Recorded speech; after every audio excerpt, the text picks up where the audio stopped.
so Trulia went down, so we had to reroute everybody to YouTube. So that's just life, right? We all go through these challenges. You plan things out, and sometimes the plan just doesn't happen. And you have to adapt on the fly. How many people have experienced that before? A lot of times, correct. So before we get started, let's get everyone in the right energy, right frame of mind. How's that? Everyone stand up.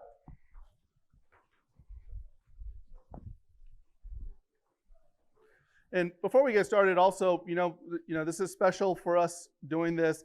Pavan's a good friend of mine for years. He asked me, he goes, Sam, hey, do you mind, kind of hosting this or kind of helping out doing this? And I'm like, hey, we're doing this for a cause, an autism cause that's very important to his heart. And I'm like, okay, no problem. Let's do this. But let's get the right energy for you. Everybody close their eyes. Take a deep breath in. Take a deep breath out. Take another deep breath in. Take a deep breath out. Now let's speed it up a little bit. Deep breath in, deep breath out. On 3, with incredible passion, with incredible energy, I want you to say, it is my time, it is my time, it is my time. Now, if you don't do it, you'll come up front and do it for the whole group by yourself. Ready? On 3. 1, 2, 3. All right, I'm giving you one more chance because I saw a couple of you not doing anything. You got your hands in your pocket, don't want to converse. We're going to try this once again. And whoever does it the loudest, how about this? Whoever does it the loudest, from Pavan, obviously. Okay, how about this? The 4 people that do it the loudest that I can hear, $100 bills. All come in the middle. Ready? On 3. On 3. 1, 2, 3. It's my time. It's my time. It's my time. Oh, wow. Thank you. Let's see. I got to do it. I got to do it again because I don't really know. I want to be fair. Scott, you're already a rich man. From all American Home Loans, you're already rich, man. I can't give you 100. All right, let's try this again. Fausto, you're already rich. You already got a boat. You can't give you that easy. All right, on 3. 1, 2, 3. It's my time. It's my time. It's my time. You deserve it. I don't care what anyone says. You deserve it. Pass this 100 over there. All right. One more time. Here we go. Ready? 1, 2, 3. It's your time. Congratulations. I have one left, but it's too confusing. And I don't want to discriminate against anyone, and I'm just going to hold on to it because I don't really know. So, or should we do it one more time? All right, let's hear it. 1, 2, 3.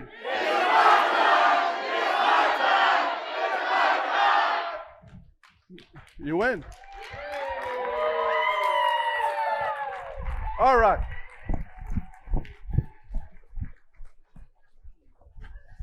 Oh, that was fun. All right. So life has many different challenges that always come through, and you can have a seat. You can have a seat. So, we all go through ups and downs, and everybody has a fight that they're fighting. I've had many in my lifetime, and many of you are fighting a fight that nobody else knows but you do, or maybe a few people know. And what you always have to realize is that no matter what the setback is, well, thank you so much. Appreciate it. You got to realize no matter what the setback is, the comeback is a lot sweeter. And for everyone that's going through something right now, today is a real powerful day for a few different reasons. Obviously, in a moment, Pavan Agarwal is going to introduce, a couple of amazing athletes, Hall of Famers, that went through a lot of ups and downs in their lives. And sometimes in life, you can't see what's ahead because you're right here, you're thinking, shoot, man, my life isn't going the way it's supposed to go. Things are just not happening. Or maybe it could be a lot of things happen the wrong way, but you don't know that if all those things were necessary for you to become a better man or better woman, to make the better decisions, to get to where you always want to get to, That's the journey of life. Nobody knows that. So what you got to have is you got to have faith. The two things that guide every human being in life is fear and faith. You know what fear and faith have in common? They're both imagination of tomorrow. The difference is that fear is a negative imagination of tomorrow, and faith is a positive imagination of tomorrow. So if you're going to look at your life in the future, it's better to look at it with faith than fear. If you do it with fear, things get a little depressing, okay? When you're on the bottom, no one really cares, right? Everyone gets away. Nobody wants to be around you. No one wants to be there for you. But when you're at the top, guess what? Everybody's around you, right? Everybody's like, hey, I want to hang out with that person. But you have to understand is that whatever happened doesn't matter. What's happened, it's what you're going to do now. So one of the things that we're going to introduce today is this technology that's going to change everything in the mortgage industry or in all industries. So you guys are going to hear some things very detailed about that.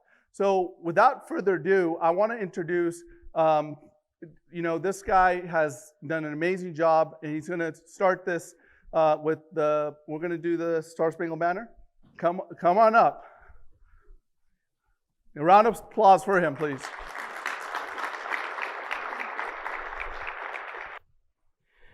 Oh, say, can you see by the dawn's early light what so proudly we hailed, a dead twilight's last gleaming, whose broad stripes and bright stars through the perilous fight o'er the ramparts we watch were so gallantly streaming, and the rocket's red glare, the bombs bursting in air, gave proof through the night that a flag was still there. Oh, say does that star-spangled banner yet wave o'er the land of the free and the home of the brave?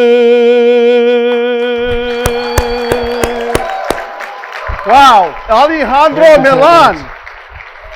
Guys, got to remember this guy's name, Alejandro Millan, because he's the next superstar. Round of applause again. Great job. Thank you. All right. So there's a few other things, and I think what I want to do is I want to go ahead and bring Pavan up. We have an amazing person in the audience that really helped our country out. Really made a really big difference. But I want to bring out the guy, the brain, the visionary, the guy, I inspire to even be half of the guy who's about to change the whole industry on how everything operates through AI. Pavan Agarwal, ladies and gentlemen.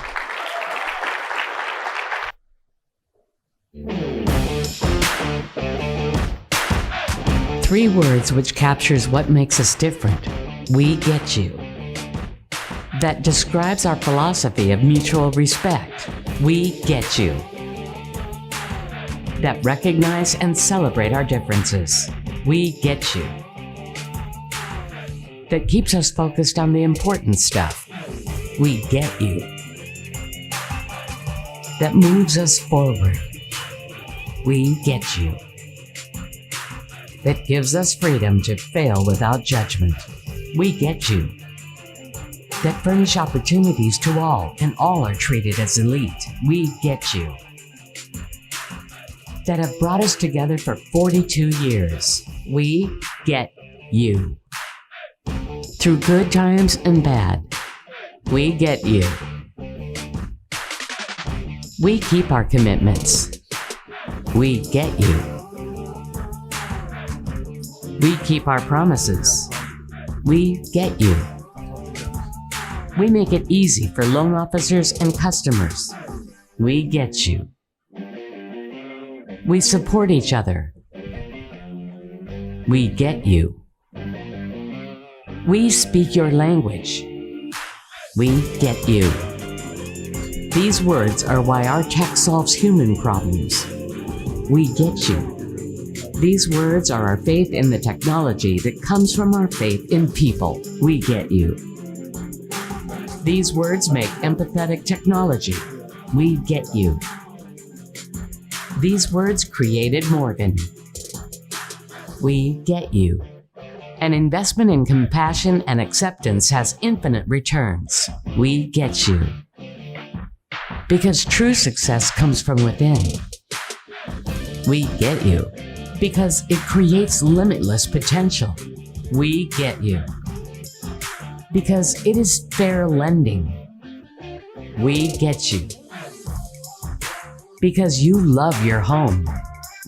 We get you. Because your true home is always within. SunWest Mortgage.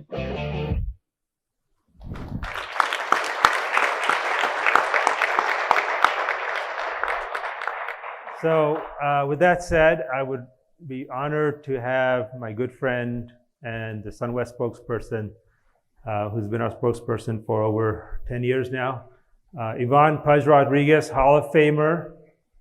Please come on stage. Sam, you have a great voice, Sam. I can hear you from back there. Pavan, how are you? Hey, buddy, how are you? Please. Get cozy. All right. All right. So we're going to talk about the future, your life, and what is it that kept you going? You started as a small town in Puerto Rico. Well, basically for me, I started, I'm going to give you a little bit of background on myself. I'm from Puerto Rico, a small island in Puerto Rico. I'm from a small town called Vega Baja, Puerto Rico. And I grew up basically, getting raised by my parents and give me a good discipline since a little kid, and go to school and basically just trying to stay positive and basically have a great discipline. I got another brother older than mine, and we only two. And basically what we got teach at home basically just to respect, basically listen, just go and do the things that you got to do in life to be a great person. And basically I just did that. I continued that through my whole life. And basically I have a beautiful family. Obviously I got a wife that she's here. She's back there, Patricia over there. Say hi. And one of the sons, Luis, over there. And so we have a beautiful family. Our family is kind of a little big. I have 3 kids from my first marriage, and I have 3 kids always from my current wife. We have 7 grandchildren in the house. So our house is full, and we don't need to invite anybody in December because the house is full in December and Christmas. But for me, grew up in a small town, Pavan, and take that discipline to the sport that I play for 25 years helps me a lot. And to me, that's the most important thing, just how you're going to use your discipline, your talent, and become a Hall of Famer, right? Like I did, I got inducted in 2017. So for me, it's just great to talk about that, because to me, that's life. When you have that in you and you establish goals in your life, you always get it. And basically, we all here, right, for that, because we love what we do. and you love what you do. That's why you're so great in what you do, and you have this beautiful company called SunWest. And so I would also like to congratulate you on everything you've done. I know it's not easy. Papi, the one who's upstairs, right? Dad is the one that gets you there, right? And then now you follow with your family. So I just wanted to congratulate you and also thank you for having me here today. Thank you.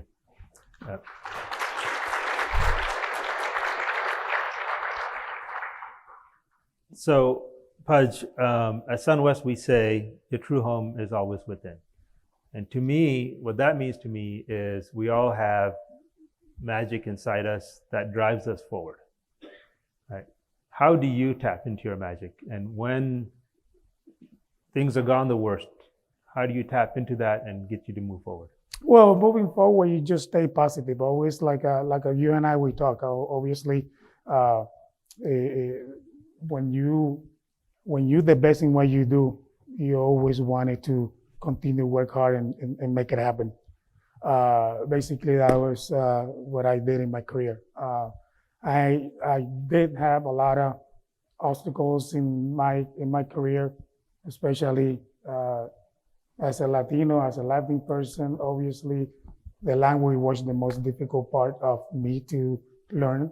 But guess what? I just tried to learn it as quick as possible to communicate with you, communicate with all of you here today, and also communicate with my players and teammates and coaches and all the people that I work around. And those are the things that we have to keep it forward. Just trying to just work hard, never give up, trying to make sure that when you come to work, you come with love and passion to do and to have a great day. Because it's hard to have a good day every day. You're gonna have up and downs in your life. Obviously, it happens, and it's gonna happen no matter what. If you think, no, I'm gonna have a great day, great, good luck.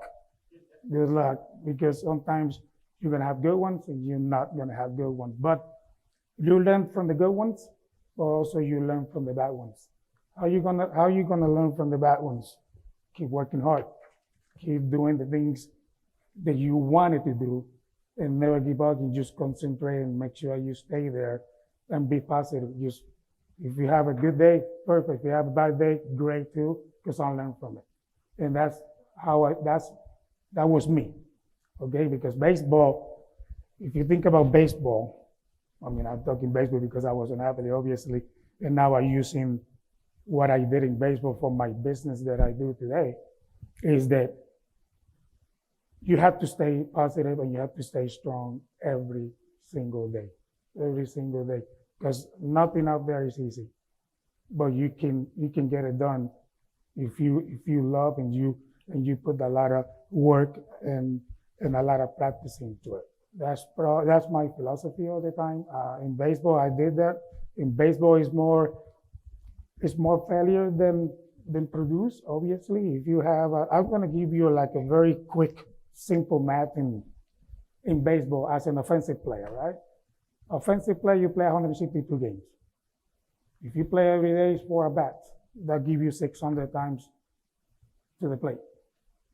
And if you hit 200 hits, it's an MVP season. And how many times you out? 400 times. So that is a big example of kind of like you have to continue to work hard. You have to keep going, keep work, keep doing the things that you gotta do, and stay strong. Because if you do that, you're gonna be the best. And if you want to be the best in what you do, that's the key. Yeah. Right. Today we're honored also to have 2 amazing heroes here. Absolutely. I know that we are, that you have me, you have Terrell's coming in a second, but last night's dinner and today's event is for a family, for a gentleman that did so so much for this country. And what this man did for all of us, that's what we're here for. And those kind of guys, I've been around it. I play golf with a lot of them, and the stories that they talk to me. I mean, I get goosebumps, obviously, because what they did for us in war and all that is not easy. And having them here and having Malvon here is an honor, man. Just what you do, what you did, and your wife that you here. So you want them to come up, Allan? Yeah, I think we have a microphone. I just wanted to please kind of stand up and let's give him a big round of applause to this gentleman, because this guy is an incredible person.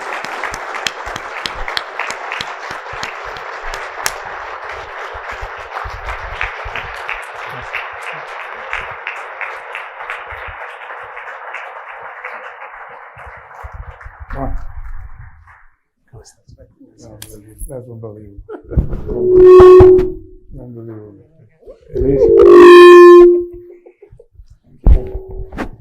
Please say a few words for us. They wanted to hear you.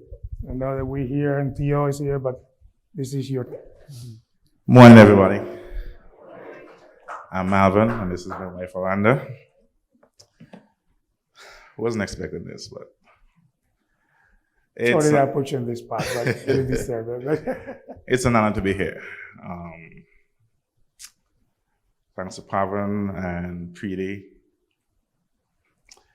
And Rob Schaefer, Christopher Lane, and Phyllis Harris. All Sunwest. Our realtor was William Rossi, and he was a big help too. They worked seamlessly together. And I just saw something you had a few minutes ago. Sunwest say, "We got you." We get you. I just told my wife, I said, "That's awesome. I'm going to change that. They get us." Yeah. Because our struggles and what we went through, I'm not going to bash anybody, but it was pretty intense. And we got to Christopher Lane, and he made it happen in a quick flash. Usually getting a house or having your mortgage done takes a pretty good while, but Christopher took care of us, told us, "Hey, let us know your situation, let us know your story," and we did that, and he made it happen for us. So, we get you turns to you got us, and we really appreciate that. This trip turned out to be one of those Michael Jackson situations. Backstage pass to Pudge, Tio, and all you fine guys. We really appreciated you, and we thank you for all that you did to get us our beautiful home that we got from Sunwest. Thank you. And Malvon, what advice do you have for veterans going through the kind of challenges that you went through? And Well, I'll say, don't give up. And by this opportunity I got, I'm going to find a way to get to some of my veteran friends who've been in a situation like me. And if you don't have a strong wife like I do, you're going to give up pretty quick. So I'm going to let some guys know that, hey, just keep pushing, don't give up. And also I'm going to send them to Sunwest Way. But just don't give up. It's a rough road. Good days, bad days. And the bad days, you really want to quit sometimes, but you just try to look at the mistakes you made, or some days it wouldn't be a mistake, it's just a bad day. There's nothing you can do about it, but you can learn from it. And hopefully we could pass it on to some other veterans and let them know that Chris is there, Pavan is there, but most of all, Sunwest can help in some way. Orlanda, I got a question for you. What is same question to you? What advice you give to the wife? To partners, I would say to hold strong. it is really true that you have good days, but then the bad days can be really bad. I had to watch him go from so capable to just a different person altogether, and it was really hard. As a background, we actually had to file for bankruptcy, which was really bad. And when we contacted Chris, it was a year and 3 months into our discharge from bankruptcy. And that was in the end of December of 2021.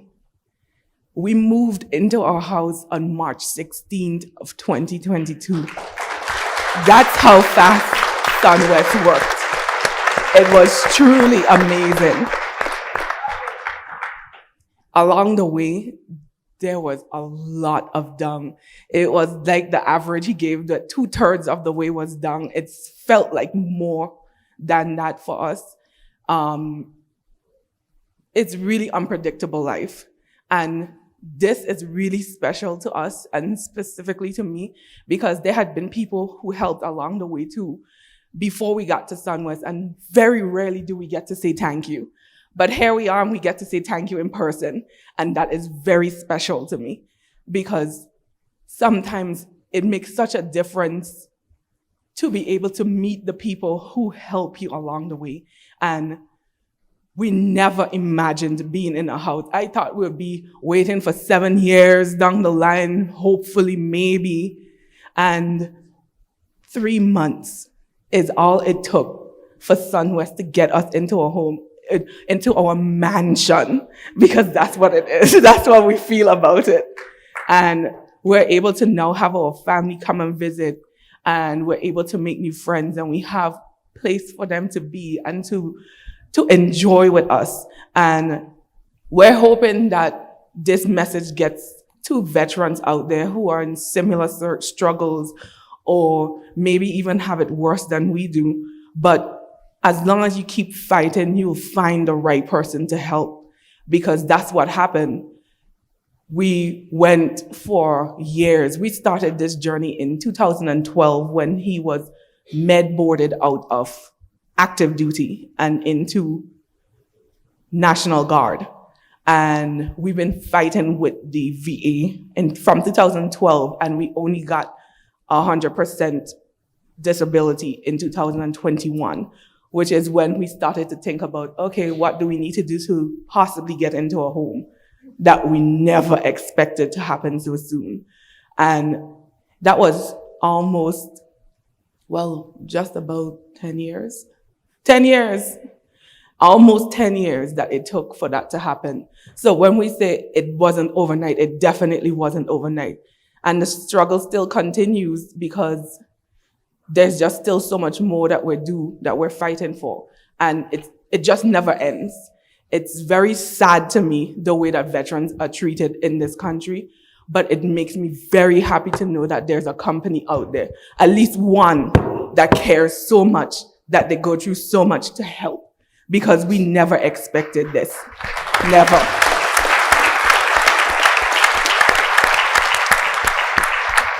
Oh, yeah, thank you. They're truly amazing heroes, and so appreciate you taking the time to come and see us today. And what an inspiring, amazing story. It's wonderful. We have VIPs here, celebrities. We're never going to forget this. Okay. Appreciate it. Thank you very much. Thank you. Thank you.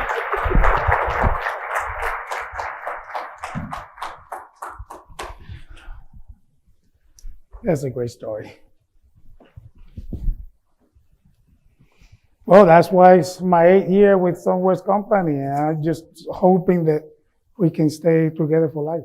So stories like this make you keep work hard. So it's all on you, and what can I say? You're awesome, man. What can I say? So what do you think we should invite T.O. next? There you go. Right. Who wants to Do see you have T.O.? a football? I can throw a football. Yeah.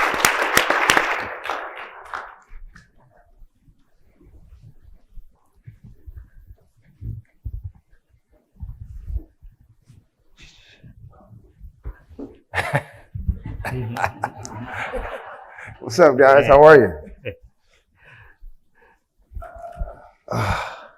So, Tio, what gives you the winning mindset?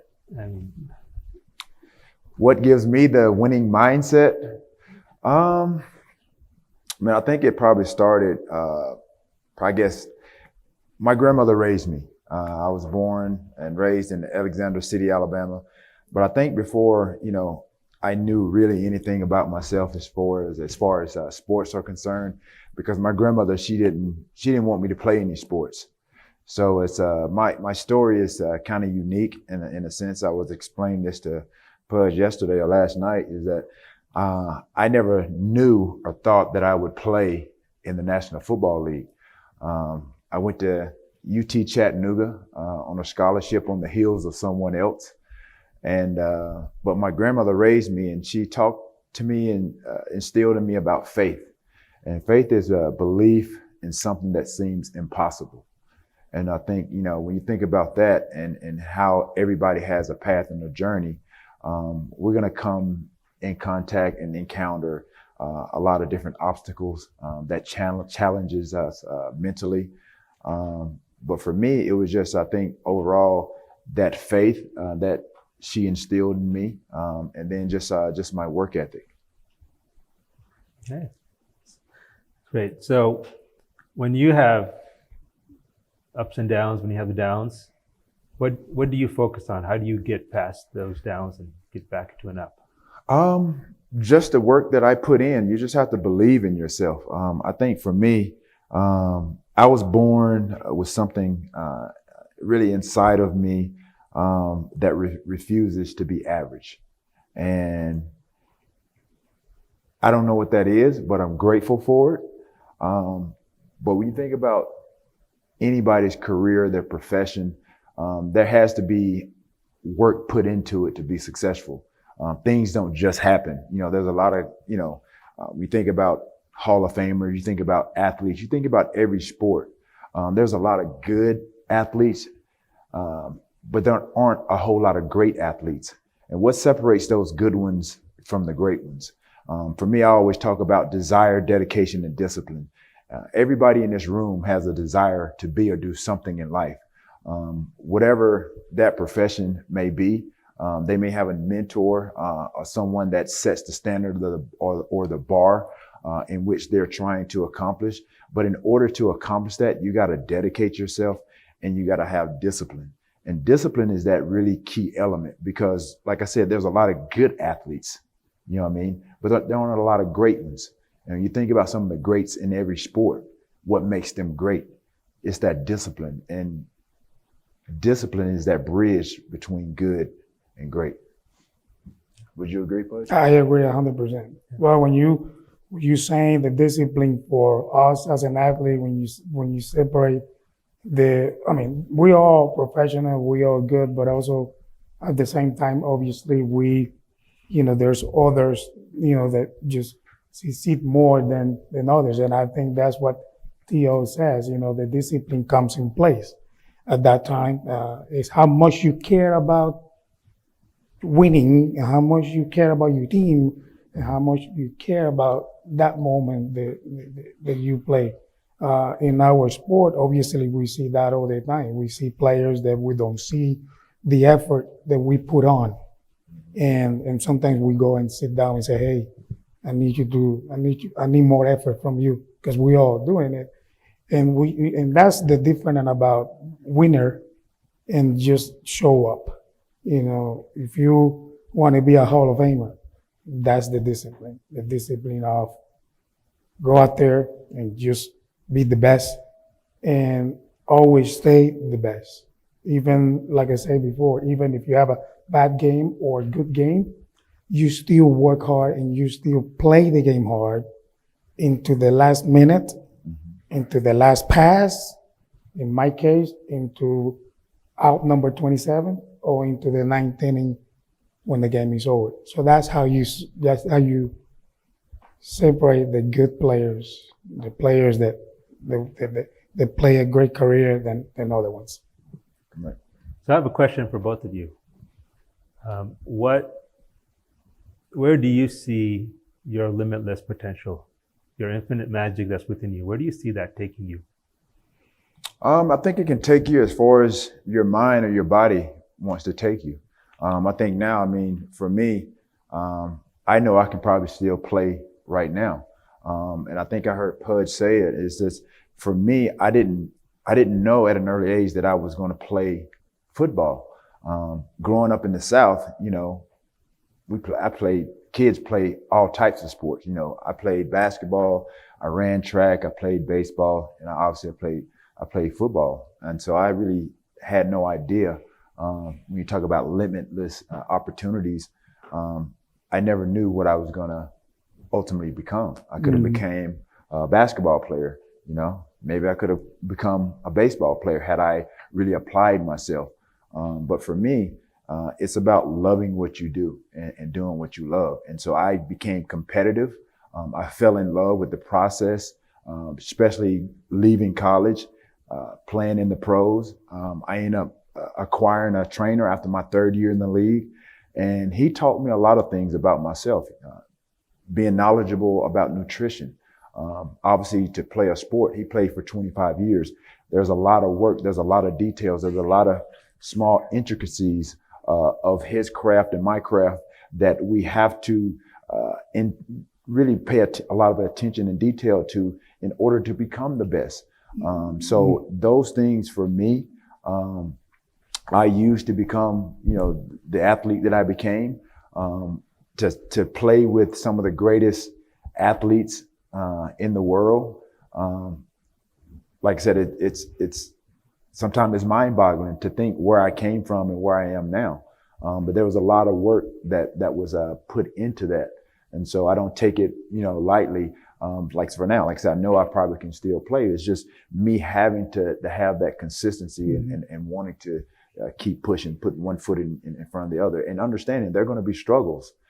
There's going to be fear. There's going to be anxiety. Sometimes fear will challenge you when you're not prepared. And then at the end of the day, sometimes you're going to be afraid anyway. You're going to be fearful, but you have to be fearless. And regardless of that situation, regardless of the fear, you might as well just do it anyway and then live with the results. Yep. Well, fear make you good.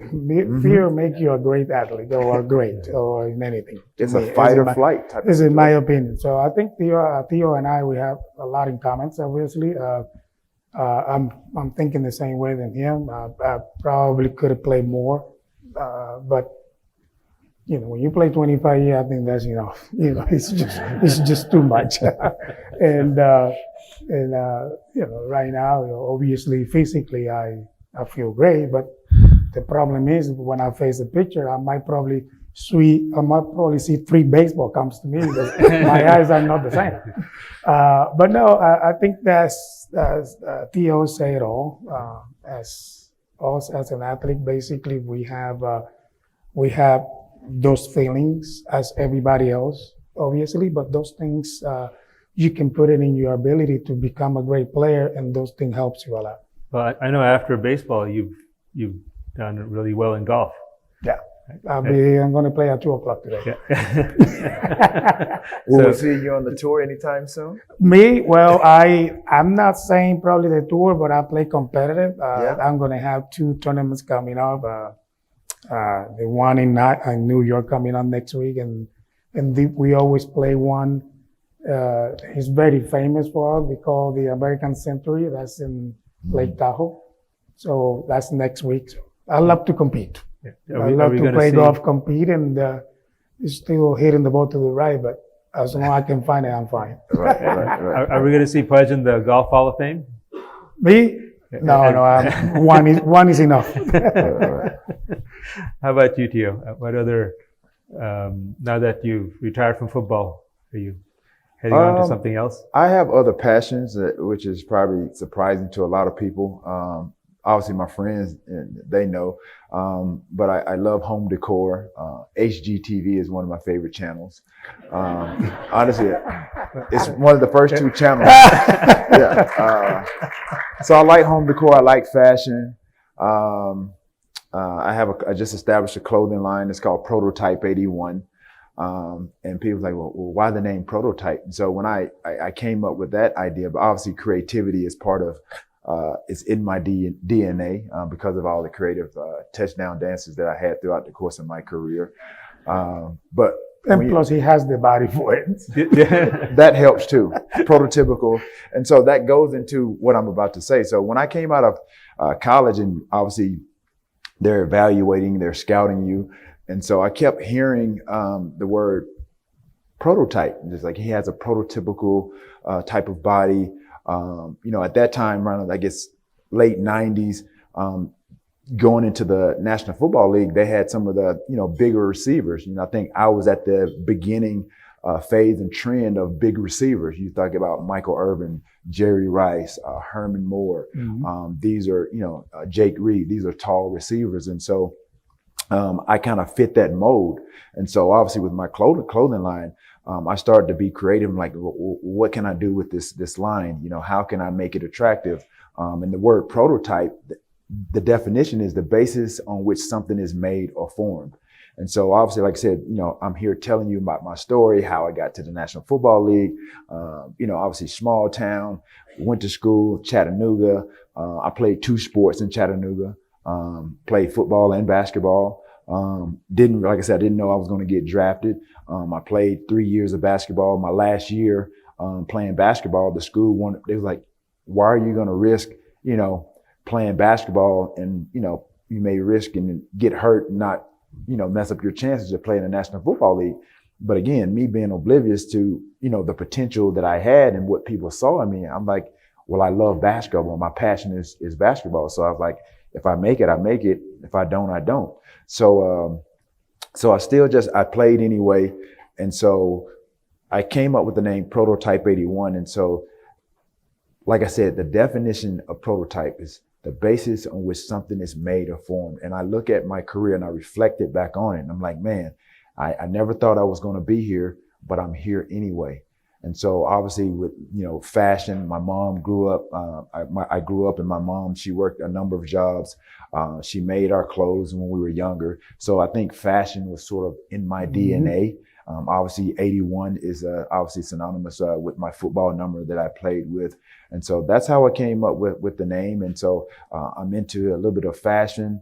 I just launched a Cabernet, a wine, under the Lasorda family. Tommy Lasorda's wine company, Lasorda Family Wines. So I got involved in that during the pandemic. Everybody was, kind of dibbling and dabbling, during that time. So I'm doing that. And then I'm working with a friend of mine. She does candles. So I'm doing some candles as well. So, you want to find anything about me, just go to my Instagram. I know. I'm still social media. I'm not too old, but I'm still social media active.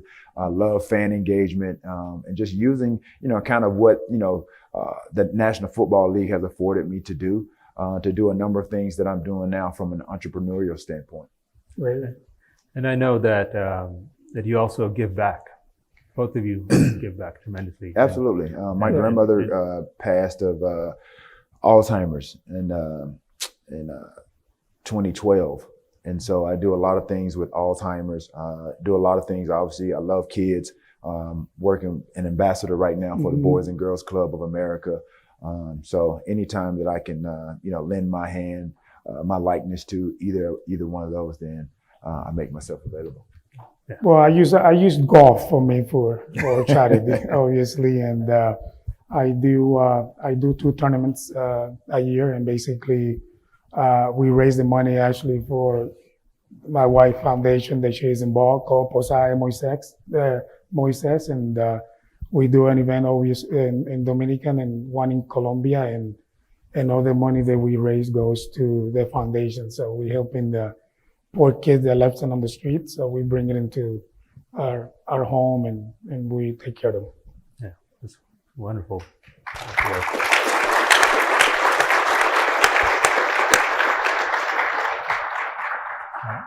So, as any closing remarks, anything you want to share about?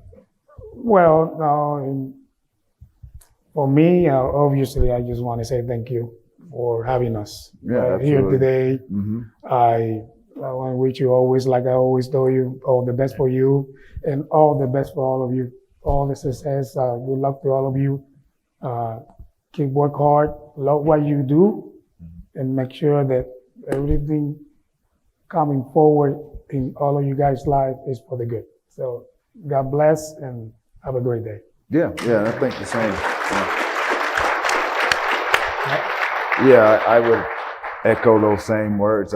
Just grateful for the opportunity to be here. I think, obviously, like I said, we can sit here and be motivational. We can say, you can do this or you can do that. But it's really up to the individual and what's inside of them. We all can do what we put our minds to. We can sit here and say, you can do that, but you can and you can't. You're not going to be able to do what we're, telling you to do if you don't put in that work to do it. It's just not going to happen. Just us being here today is because of the residual effects of the work that we've put in throughout the course of our careers. A lot of what a lot of people in here haven't seen. A lot of what we've done on the football field, our perspective sports, the success that we have and have achieved is because of the things that we do behind the scenes. Mm-hmm. And like even here, like I said, it's not by happenstance or chance that we're here. It's that residual of what we've been able to do throughout the course of our careers, and we're still benefiting from it. How many things you do behind scenes? Yeah, How much you sleep at night? Yeah. Well, everyone knows I don't sleep. I'm 24/7. Yeah. But thanks again, Pavan. Yeah. There's a few questions, audience. Yeah. You guys okay with that? Yeah, absolutely. Anyone else has a question? Raise your hand. Is it on? Oh, it is on. It is on. It's such an honor to have two Hall of Famers here today. I mean, you can't beat that. This is like a dream come true. But my question is for T.O. I have a nephew, godson, that's currently in high school playing football, dreams of going to the NFL. What advice would you give to young people on that path? Consistency. I just think keep continuing on the path of hard work. As I said, those 3 Ds that I mentioned, desire, dedication, and discipline. I'm sure your nephew, he has a desire, as you're asking me that question, to be a football player, to be successful. But in order to get there, whether whomever his idol is, if it's me, if it's Pudge, or whomever it may be, and then you have to dedicate yourself to that craft. And then you have to have discipline, ultimately that discipline to sustain that. So if he has a desire to be a football player, to be successful, he definitely has to dedicate himself. Obviously, that's part of hard work. And you have to discipline yourself. And that's doing what others would normally do. Thank you. And mom and dad and the family is very important also as well. And the kid, make sure pass that message to the parents, because the best fans that kid's is going to see is the mom and dad on the bleachers.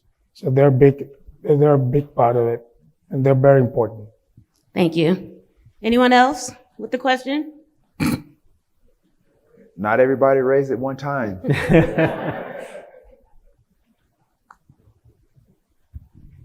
Hi. So my question is, during downtime, what's your tool to use that as a resource to bring you back where you need to be? Go ahead. I think for me, it's just, I guess early on in my career, like I said, Pudge said, they're going to be ups and downs. You're going to have challenges. It's going to be the ebb and flow of and the monotony of being a professional athlete. And there are going to be good days and there's going to be bad days, just like with anything in life. You just can't allow that to derail you, discourage you. And just know you just got to, like I said, you just got to put one foot in front of the other. I use that downtime obviously to visualize.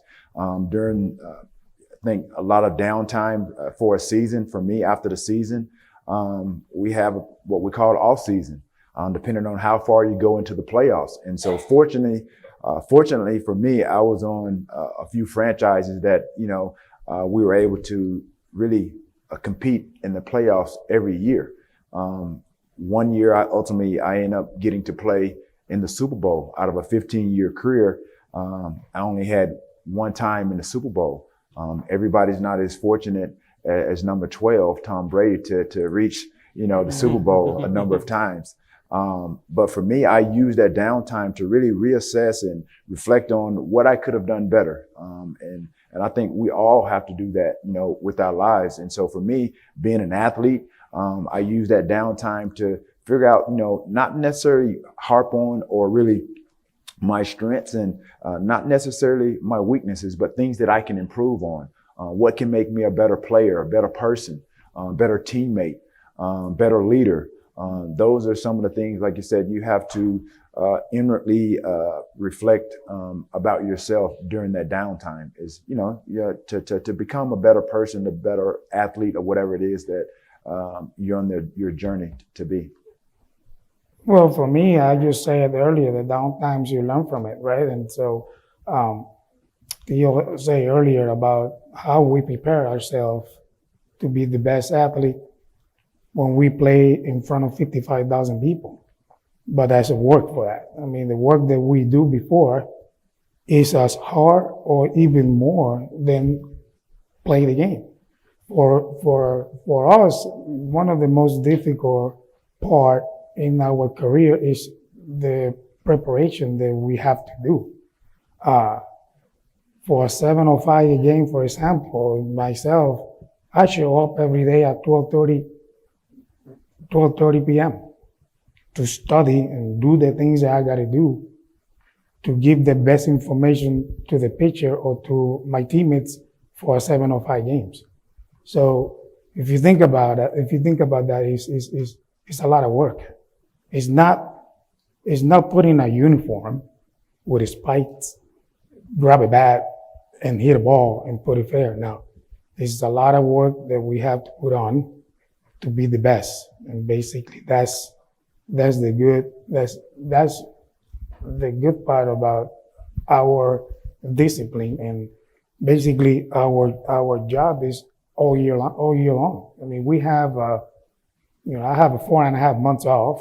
It's probably 3.5, but 2 months. But obviously, in my career that I played for 25 years, I always take 1 month out of the year off, not doing anything. Yep. And then I start to getting ready physically, and this part of the game, that's the most important part. For me, this was the most important for me, and I work for it. You have to work this part of the game, because play sport is a grind. It's not easy. There's a lot of things that you're going through, and if you're not ready, you're gonna fail, right? You're gonna fail. So as long as you keep that right here, 100% ready to go, you'll be okay. Yes, I think what I'm listening to Pudge say, it's all about commitment and consistency. I think without commitment, you'll never start. And then without consistency, you'll never finish. But just know there's always, like I said, there's going to be some struggles. There's going to be some distractions here and there. But just keep going. Always keep striving, understanding what your goal is. Exactly. Awesome. Thank you. I appreciate it.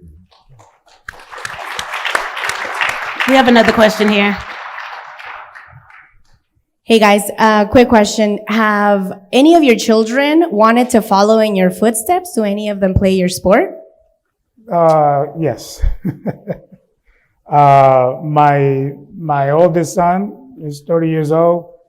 Yeah, he plays for Minnesota Twins. He's in AAA. He has 12 years already in professional baseball, and he has almost 5 years service in the big leagues. And that's the one that played professional. The other two girls that I have, 26 and 22, no, they're home. They're like, one works. The other one just have a 2 months baby boy. So she's at home taking care of the baby boy. But yes, I have a son that plays baseball. So he's a little different frame than me. He's 6'3". Don't say that. Don't say that, okay? Don't say what you told me yesterday. Okay, I'll say. But yes, he's 6'3", but he's a big kid. I'll say. I would say my kids, I have 3 girls, 2 boys. My youngest is 8. She just turned 8 and she's into everything. She's a gymnast. She likes gymnastics, and now she's trying to dibble and dabble in basketball. It makes me cringe watching her just bounce the ball with one hand. But my oldest son is 23. He's at Missouri State playing football. So he started late. He was kind of like myself. I was a late bloomer.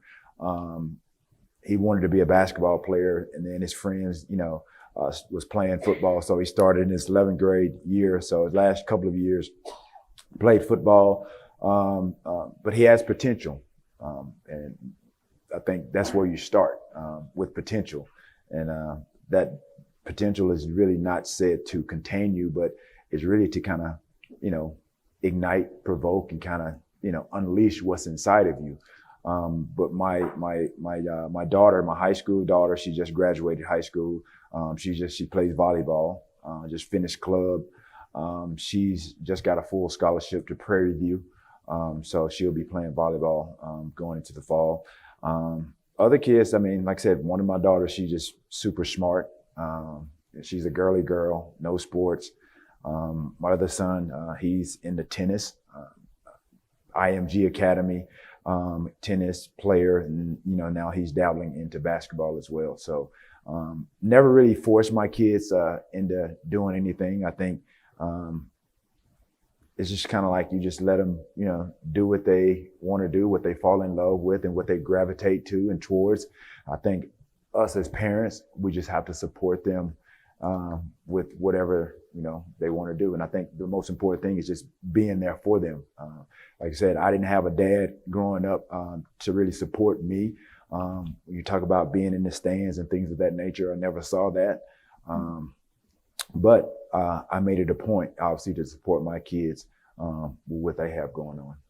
We have one more back there that he's not in sport, but he owns his own company, his own concrete company called Sem Block. So he's not in sport, but he's a businessman. So he's back there. That's good. Hi, I had a question. What is the most impactful piece of advice that you have received from a coach or a mentor? A lot in my career. I've received so many great ones. You're always going to get some, obviously, good ones. When we play in the level that we play, for so many years, our coaches and our people that we are around in our job, obviously they're there for the best, and they give us the best sample and the best advices for us. But for me, it's all about obviously get great advices, good advices from people and coaches, but it's on me basically. And that part is got to be myself. How good I'm going to be playing the game, or how good I'm going to be in life. Because it's not only sport. You have to learn things in life. And I learn believe it or not. I'm 50 years old and I'm still learning new things every day, because you learn new things every day that someone tells you something and I'm like, wow, I've never heard that before. That's great. Thank you very much for the advice. So as long as we are alive, we're gonna receiving so many great advices. So my advice to you is just continue listen, because you're gonna keep listening to good things in life, and make sure you take it positive to yourself and move forward. Yeah, and I think for me, like I said, I didn't have a father figure growing up. So as Pudge was alluding to, I mean, we have so many people that we encounter, you know, on our path, on our journey to be who we are and where we've gone. It's kind of hard to kind of pinpoint one thing, but throughout the course of my career, the receiver coaches that I've had, started in San Francisco, I had two great coaches, receiver coaches, Larry Kirksey, who coached the great Jerry Rice. And for him, you know, he'll tell you he had a chance to, you know, coach, you know, two of the greatest receivers of all time, and that's including myself. And George Stewart, he was my coach after a few years when Larry Kirksey left. And those two coaches, they saw something in me that, honestly, like I said, being drafted with the Niners, obviously on potential, on my physical attributes, which obviously was my length, my speed, things of that nature. But they consistently told me, you know, that I had the potential to become great, but I had to put that work into it. But I think the best advice, Coach Stewart gave me, Coach Larry Kirksey gave me, was just to be my own man. Obviously, I was very quiet. I was kind of reserved early on in my career because I was trying to find myself, trying to find my niche, just trying to absorb everything that I could with the greatness that I had around me to become who I became. And so, you know, obviously I started to get creative. People started to form opinions about me because of certain things that I did or I said, which were sometimes unfairly inaccurate. But he just told me, he's like, yo, be your own man. You can't be anybody else. And I had to realize that too, even from a professional standpoint, a personal standpoint. I used Jerry Rice as that barometer to be who I became as far as the athlete. Use that work ethic, my own work ethic. But in order to be successful, you have to be really kind of secure in who you are. I knew that I couldn't, from a standpoint of physically being what Jerry was, I couldn't be Jerry. And I think John Madden, he started calling me T.O. You know, everybody kept messing my name up. They started calling me Terrell and Terrell. It's Terrell, but then, you know, T.O. stuck. And so T.O., there's two people, T.O. and then there's Terrell. On that football field, I'm T.O. You know, right here today in front of you guys, I'm Terrell. But once that, you know, I flipped that switch to be competitive, that's where it comes on. And so, like I said, a lot of people had a lot of things to say about me as far as my character and things of that nature. I didn't allow it to affect me. But those coaches, those individual conversations, those private conversations that we had, he said, be your own man. And that's what you have to do, be your own person.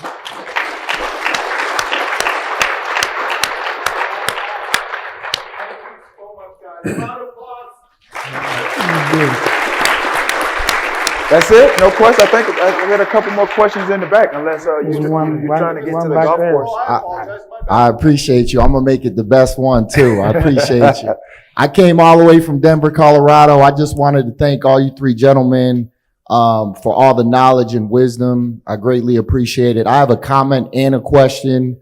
T.O., I've been a big fan of yours. I think you're the greatest of all time, receiver-wise. I argue with everybody in the barbershop every Friday, so I'm still kicking for you. So my question is this. I own a hyperbaric med spa, and I know you are one of the catalysts for hyperbaric oxygen therapy, and I just wanted to get your intake on recovery. And I know with athletes, a lot of them are doing the hyperbarics, but I wanted to just kind of ask you that question because, man, you look phenomenal. You look 25, man. So I appreciate it. Yes, sir. So I wanted to just ask about your recovery, and you were the first guy that really put it on the map. And the reason why I went into business for hyperbaric oxygen therapy. So I want to just pick your brain on that before we get kicked out of here. Well, you got a great haircut. Yeah. Yeah, I can tell there's a lot of barbershop talk. Yeah, no hair. But to your point, I think for me, being an athlete, that's part of that process, part of the journey. We both can attest to that. Recovery, nutrition, all of that factors into being who we are, who we became. There's a lot of elements, to it.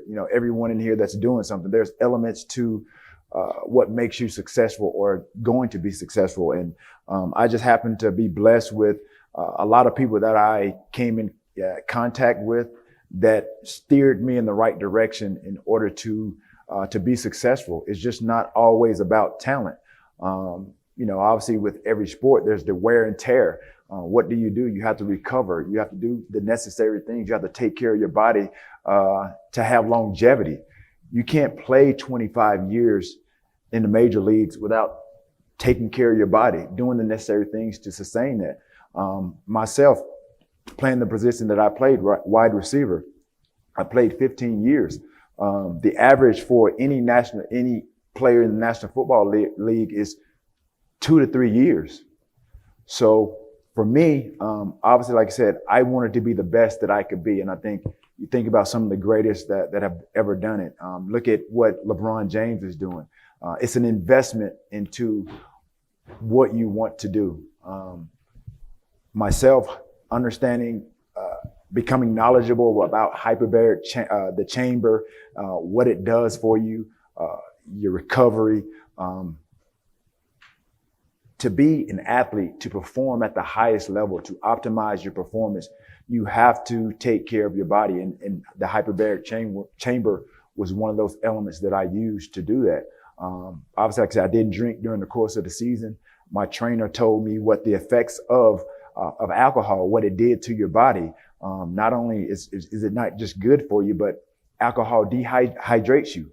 A lot of athletes, when you talk about hamstring pull strains and things of that nature, when you see an athlete with so many injuries, part of it is probably because that athlete is dehydrated. Mm-hmm. And so for me, that's something that, again, a lot of trainers, they harp on it, they emphasize it.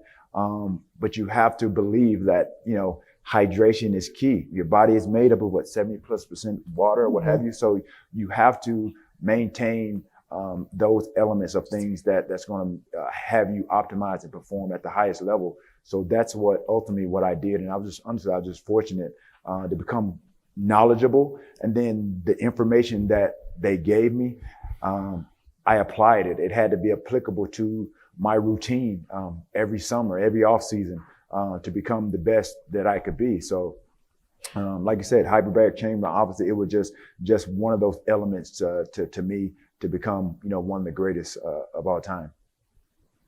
This is the last question. Go ahead, Anthony. Okay. As many of you guys know, SunWest is very involved in the autism community, and we take it to great heart. The services that the families need and the help they need. At what point, because for me, I didn't realize it until I had kids. At what point in your careers did you realize, or in your life, that we need to be charitable? Because I know, Yvonne, you're very heavily involved in various orphanages. And I've seen the work you do in Puerto Rico. You're always out there talking to the kids, helping. That's my question. What was it? At what point in your career or your life did you realize we need to be charitable and help out? Hi, Anthony, how are you? To me,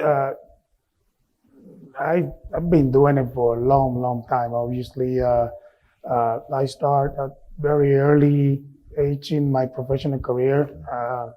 I have, actually, I was having one foundation before in Puerto Rico for kids, cancer kids, and I did that for over 15, 16 years, doing charity events, doing a lot of, softball games, and I didn't play golf at the time, so I didn't have no golf at the time, but I did it for a long time, and now I've been working with my wife together in the Posada de Moises Foundation, and we basically we're having a great time.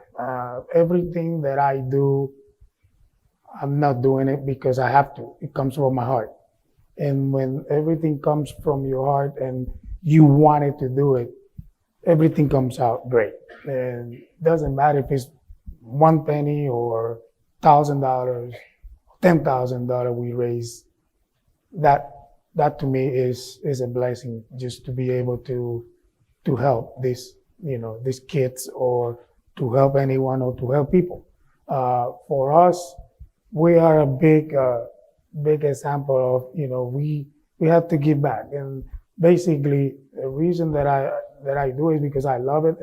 And second is because I play a game for 25 years, and I play in front of 45, 48, 50,000 people. And that to me is a way to give back to all these fans that give me that support for me to play that long in my career. When I play, I did my best day in and day out, because obviously they pay to see a good show. I'm sure Theo is the same way. And for me, just go and do all these events every year, that's the only way that some of those fans that cannot be too close to me can do it. I mean, I always take pictures. I always go and sign, do this, do a bunch of stuff, because that's the only way they can be close to myself and have a picture. So for me, just be able just to go and keep doing what I'm doing. And let me tell you this, Anthony, as long as I'm alive, I'm going to keep doing every year. Okay? So that's my goal, to me, keep helping. And it's a bless that God give me, that I have. I'm a good help to continue, helping in any way I can. And to me, that's is something that I love to do. Yeah, and I think for me, honestly, man, I'm truly blessed. God has blessed me to be here today, share my story with you guys. To whom much is given, much is required. And so early on in my career, I didn't know what it was going to be like to become a professional football player. In some people's eyes, to become a star, a superstar, a megastar. I had no idea, what world I was entering into. But I learned along the way. And like I said, just watching, some of the older guys, the veterans, being in the locker room with Steve Young, Bryant Young, Jerry Rice, so many, great athletes that came, through that locker room, playing against, and, some of the greatest, the Deion Sanders of the world. But in that locker room, just watching how these guys, how they carried themselves. But for me, understanding how blessed and truly blessed, I am and was to play a sport. And like I said, to whom much is given, much is required. And I didn't understand the entirety of what just being an athlete, a professional athlete, was going to be like. But as Pudge said, you're going to be around kids. You're going to have people that look up to you. We all have, charities and organizations, things that are dear to our heart. And so obviously we're here, supporting autism. I'm very familiar with, families that are involved with that have kids and, with kids with autism. So I'm all about, supporting the right thing, and I'm using my path and my journey to do so. So anything that I feel connected with, that I feel like I can lend, my voice, my name, my likeness to do the right thing, then I'm always going to be in support of that. Sam, we met, and me being here is because of him. Like I said, for whatever reason, we crossed each other's paths, and we've done a number of these together. And so I don't take that, for granted. I understand and truly feel that for whatever reason, he was blessed with my presence. I was blessed with his presence. Now we're here, and we're blessing others, because of that. So I'm truly grateful, and hopefully I'm answering your question. But I'm thankful to be here and to be here to be able to share that. But again, to whom much is given, much is required. And anytime that I can help someone put a smile on a kid's face or what have you, do the right thing, then I'm here for it. Awesome. Thank you, guys. Thank you. All right. Thank you. Great job. Another round of applause.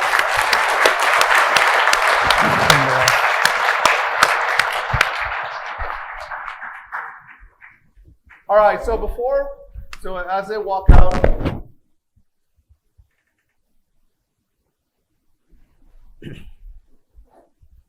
so we're gonna go ahead and do a little bit of presentation, but we're also I'm gonna bring in a sponsor that's gonna help put this event together. But we're also going to give away a couple of nights when you want to come back with your family another time. We're going to give that away right now also. Again, another applause for T.O. and Pudge.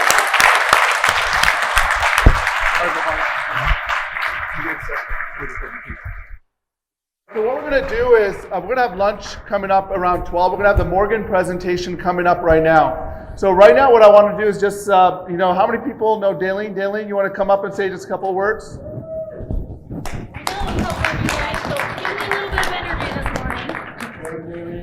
Okay, come on guys, give a round of applause to Dalene.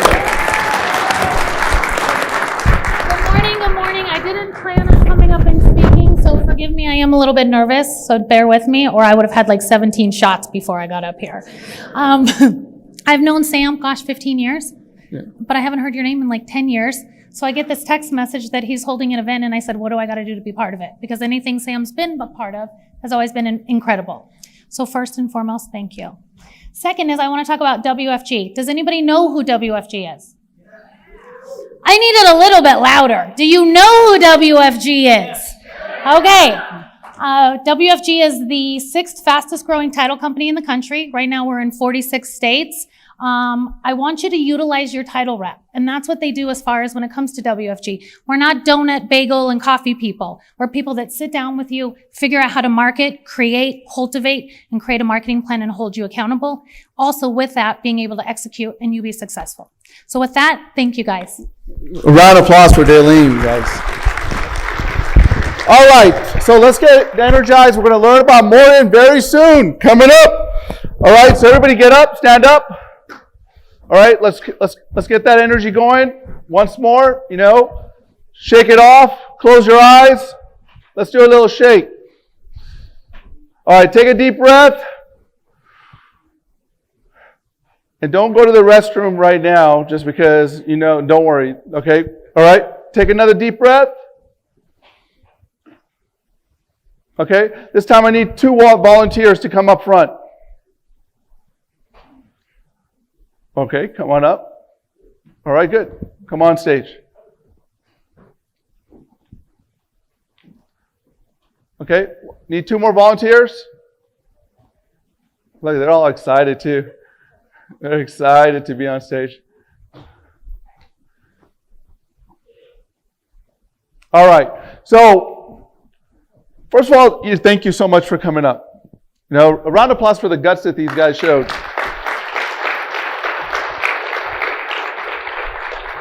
So, we talk about a lot of different things. And, one of the things we always talk about is, how do we get to the next level? How do we break those chains? When, we used to have circuses, what they used to do is they used to get a baby elephant. And the baby elephant, they would go ahead and bring to a circus and they would tie a chain around his ankle. The baby elephant had to sleep and eat at the same spot. As the baby elephant became an adult elephant, it had enough power to break the chain and go free. But it didn't. It still ate and slept at the same spot. What's crazy is that if they stop feeding the adult elephant and put food 10 feet away, the adult elephant dies of starvation. How many of us have those limiting beliefs, those chains around us, where everything we want to do is right there, but we have conditioned ourselves to not take that chance? Raise our hands, be honest. Okay? So today is the day to break those chains. So before we get started, we wanted to create some energy. So you guys are going to go ahead and lead this group onto incredible affirmations to get everyone in the right energy. Are you guys ready to do this? All right. Take a deep breath in.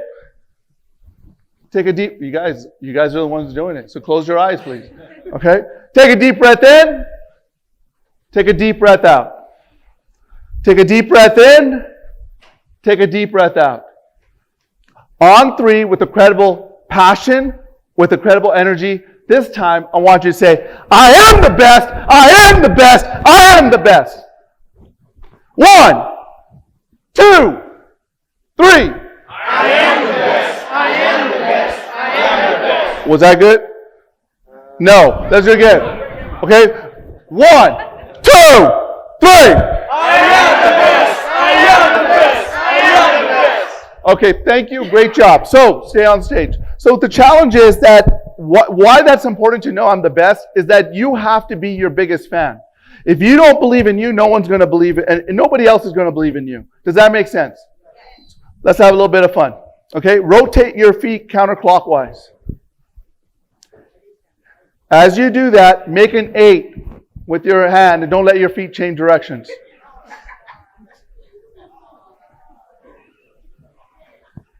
Everybody put their hand up.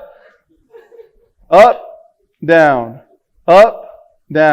right, left, up, down, right, left, up, down.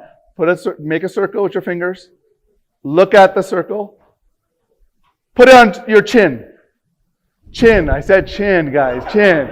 Okay? It's amazing how the mind can work, how persuasion works, how you're able to go ahead and do some amazing things. But today is your day. So with these 4 people, I want them to end it with affirmation. You guys don't say anything. Since you guys chose to be on stage, you guys do the affirmations. Ready? On 3. 1, 2, 3. Wow, that's a guts, guys. A lot of applause. Thank you. Are you almost ready? Okay, good. So we're going to get Pavan back on stage so we can get this presentation on Morgan. A round of applause for Pavan.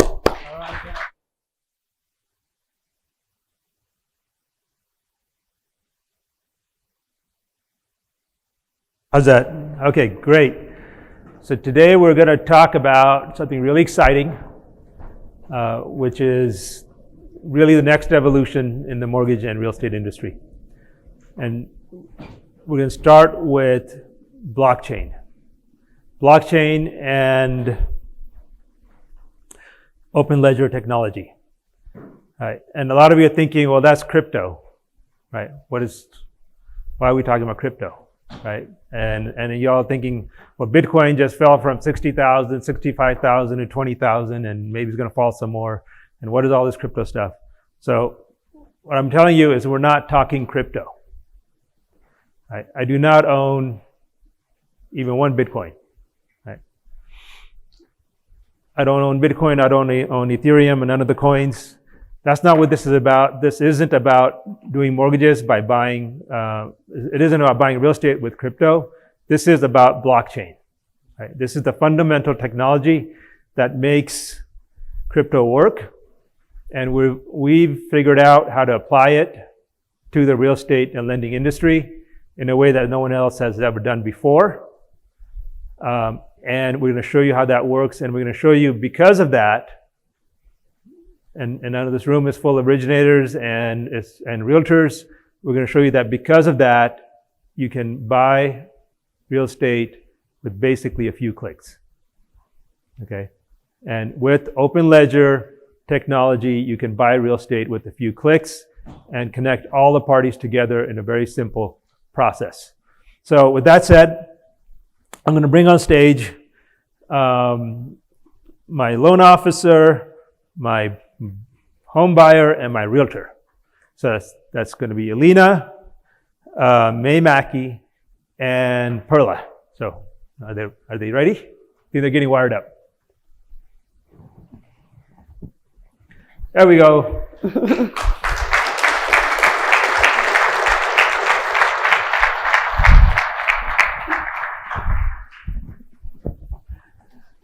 All right. So, Perla, I don't look so happy. I was in the bathroom. Okay, I'm ready. We're gonna, just a little background. Perla, you're like one of the largest realtors. Yeah, so I am a Vegas native. I am one of the first Latina brokers here. So for all the Latinas, I'm very, and so it's been a tremendous honor to help Pavan put this together. This is my first acting, so hope I make it. Well, you're gonna just act like a realtor. Yeah, that's hard. Yeah. And May, who's the most wonderful person in the world. Why, thank you. More wonderful than Perla. Yes. And May's been with the firm for 14 years. 14 years. Thank you. And she closes all the loans. She's our operations manager, and she does like nothing would happen without her. But today, she's going to be a borrower. Miss May Mackey is going to buy a house with the technology. And here is Ilena, bona fide loan officer, truly licensed in how many states? 30-something. 30-something states. And coincidentally happens to be my daughter as well. So Ilena is using Morgan. She logs in Morgan. And what happened, Ilena? Okay, Morgan. So I just found out that May Mackey, she got a raise. Woo woo. And now, she might be able to, she's going to be able to qualify for a bigger purchase price. So Ilena tells Morgan, May got a raise. Okay. So Morgan, so she sends a message to Morgan. And Morgan responds, gives the borrower's name. Morgan knows it's Ilena's loan. Looks up the loan number automatically. Understands what she's saying, that May got a raise. May definitely deserves a raise. May deserves it. Y'all heard that. Yeah. You heard that. The world heard that. I told her to take a picture. It's on video. Everyone, whole world's seeing this. Okay. And Morgan asks Ilena, do you have a new pay stub? And Ilena responds. Yeah, so I have the new pay stub and I upload it to Morgan, and Morgan's going to automatically review everything, do all the calculations or new income or new loan amount and everything automatically as soon as I upload the document. Software called Kumar, and he's going to review everything automatically. As soon as I put the document up there, it'll be reviewed. I don't have to do any calculations myself, so it makes it very easy. And as you can see, it'll be reviewed in 1 hour, so it's pretty fast. And now I am curious what's the pricing for today. So I asked Morgan, is there even any updates in the pricing? So basically, when she uploaded the document to Morgan, she uses the phone, takes a picture, uploads the document. Morgan sends it to our automatically. So there's two pieces that work together, Morgan and Kumar. Kumar is our automatic underwriting rules engine. And that will, any document you upload to Morgan, right, is guaranteed to be reviewed and hopefully signed off, right? All you loan original, you've submitted a document, you want it to be reviewed and signed off by underwriting instantly. So we guarantee to review and sign it off in 1 hour. And then Ilena asks, what is the pricing today? And yes, there's pricing, and Morgan will automatically give me all the pricing options for today by pulling this rope on the app. Slides it, and all the pricing options come up. Okay, and then Morgan says, after she selects the pricing option, Morgan says, your loan's ready for processing. Right? And how long does processing normally take in this industry? It depends, but a couple days. It feels like forever. It feels like years, but it's not. It's like. Feels like years. It feels like years, yeah. Right. Okay, so SunWest has automated processing. So you press the button, the processor, and in minutes the loan's processed. Okay, so the loan's processed Okay, so Ilena will say, the processor, do your thing, loans processed, and your approval, true approval, is received by tomorrow morning. So Morgan is asking Ilena to whether she wants to proceed. And Morgan's basically saying he's going to do all these different things. Disclosures, and there's like 20, 30 things that processing does, verifications, review documents, and all that. And then I'll say I confirm that I do want to have the room proceed. She gets to select all the options. Help you, come on. All right. Okay. So now it's next morning, 8 a.m. Okay, so Lena's done. This was it. As far as the loan officer is concerned, she was completed. You're a rock star. Right. So much work I did. Best So loan much work officer just ever. typing in Just documents. uploaded the document, told Morgan what to do, hit the button.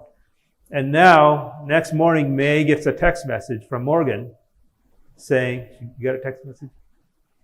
Oh, I'm approved. Yeah. Thanks, Lena. So Morgan sends her a text message saying, you are now ready to purchase your house with a true approval NFT. Right?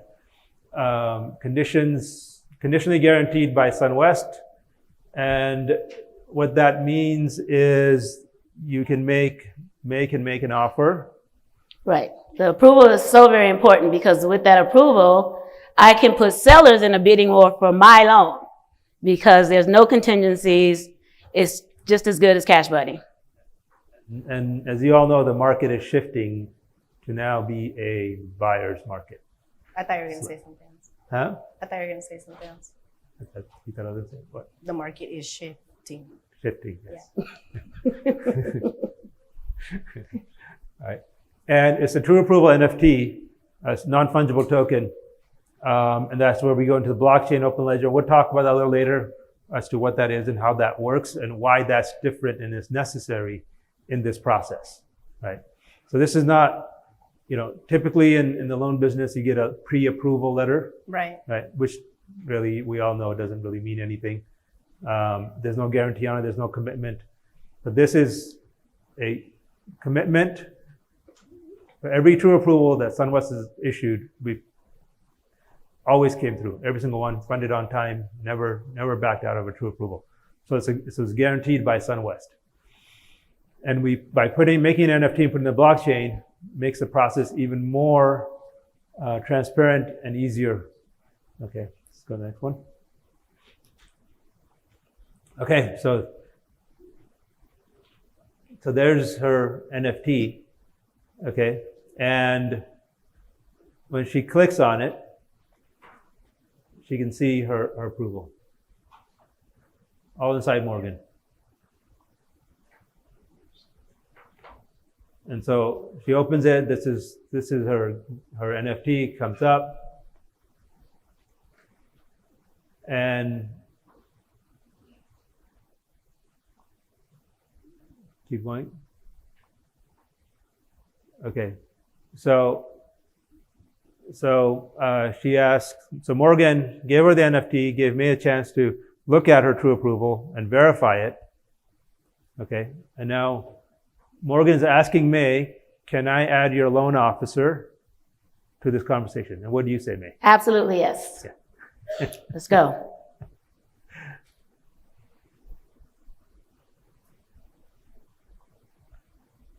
Okay. So, go ahead, Ilena.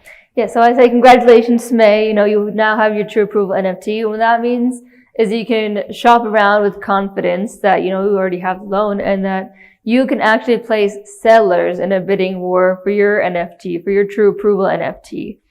And then I'm going to ask you if you want to lock in your loan for 90 days at, in certain interest rate, 5.875 interest rate, 6% APR. And with this, you can you can look around and shop for the property without losing your interest rate. So remember, all this is happening in minutes at 8 a.m. while she's still having her coffee, right? So everyone's interconnected instantaneously, right? Okay, and this is the rate lock confirmation that that May Mackey gets. And Because I she- say yes, lock the rate. Yes. And then congratulations, you locked rate in for 90 days and you can go shopping for your dream house without getting worried that your lock is going to expire. So remember the rate lock confirmation, everything's all happening inside Morgan. The confirmation appears in the chat log and she can scroll back up and down, right? Just like any other messaging system and view that confirmation later on as well.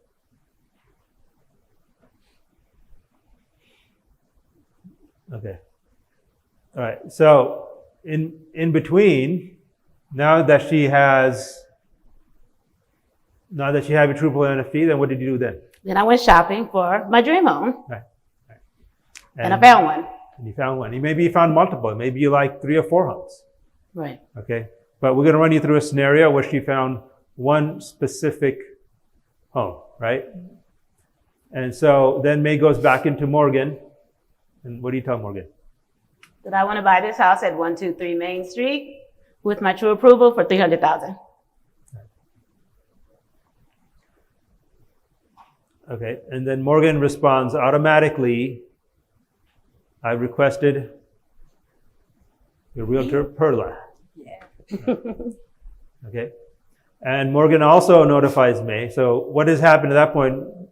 Morgan sent a text message to Perla so that Perla can join in the conversation. So wherever she is, she's normally on vacation in Fiji or something.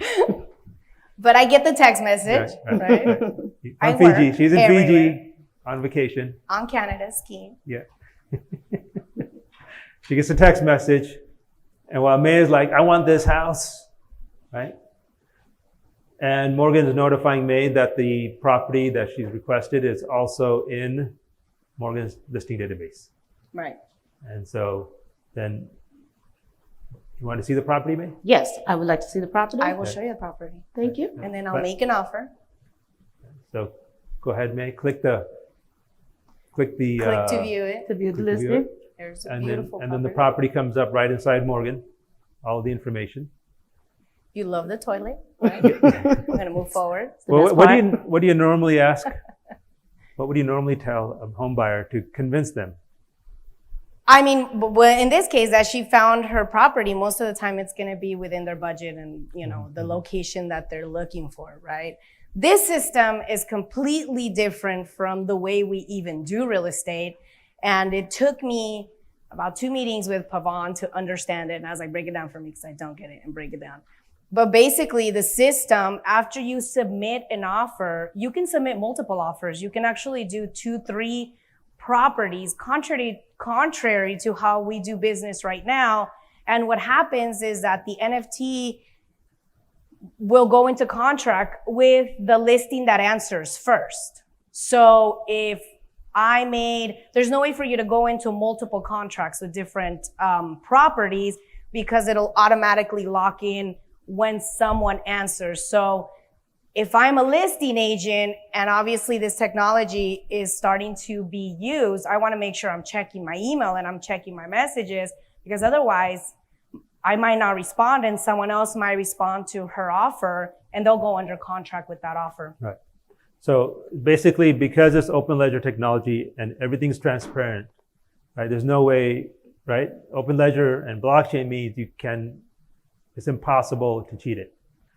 Right? Everyone knows what everyone's doing, and it's impossible to circumvent it. So she can say, I'm interested in these 5 properties that I'm willing to buy. I've got the money. Right. The true approval NFT is the money. I've got the money. With no loan contingencies, Right. because once it goes through here, we have no contingencies within those seconds that the system processed it. Exactly. So I've got the money, and I've talked to 5 listing agents. So you've talked to your selling agent, and your selling agents talked to 5 listing agents. Says, here's the money, here's a proposal, right? And the first one to accept it wins. So you can't defraud sellers either, because the seller knows that once he accepts, it's done. Right. Right. So there's no, the sellers can't defraud the buyers can't defraud the sellers, because it's all on the blockchain. Right. Okay. So Morgan is asking May, please confirm you wish to proceed with the purchase. Do you want to buy that property? Hell yeah. For 300,000, it's a steal. In Take Corona, it. yeah. So we confirmed. Right. Right. Excellent choice. And so Perla, remember, Perla was added to the conversation, so she's seeing all this Right. at the same time. And I let May know that I'm submitting her no loan contingency offer right away. And then I'm asking her to place her $3,000 earnest money with Morgan. Right. So she's actually going to place her money into Morgan. Right. So Morgan has a secure crypto wallet component that can link into your bank account. So, and the reason the money is placed with Morgan, which would be really a SunWest Trust account, right, is because the smart contract is all tied together with the offer. Okay. Right. And that's way sellers know that it's not going anywhere. Right. Okay. It's secure. And so you want to go into your wallet? I absolutely want to go into my wallet. Okay. So we're going to our secure so crypto shiny. wallet. Shiny.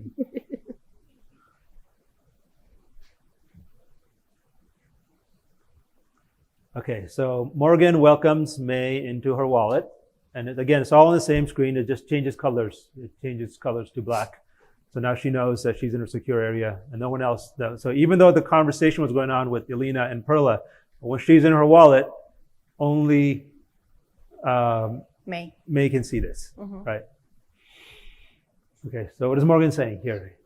You can go through ACH, basically an ACH process, give an authorization to transfer the money. So you say, so you want to go forward? Yes. Okay.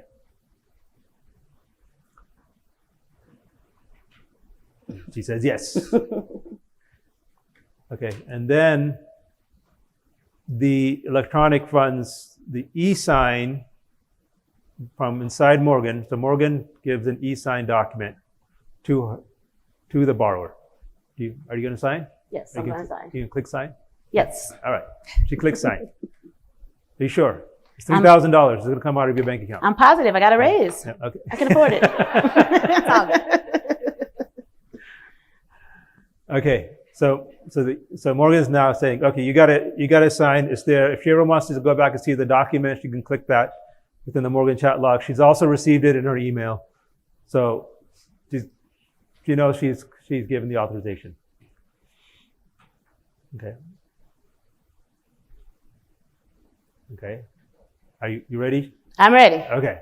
Let's go.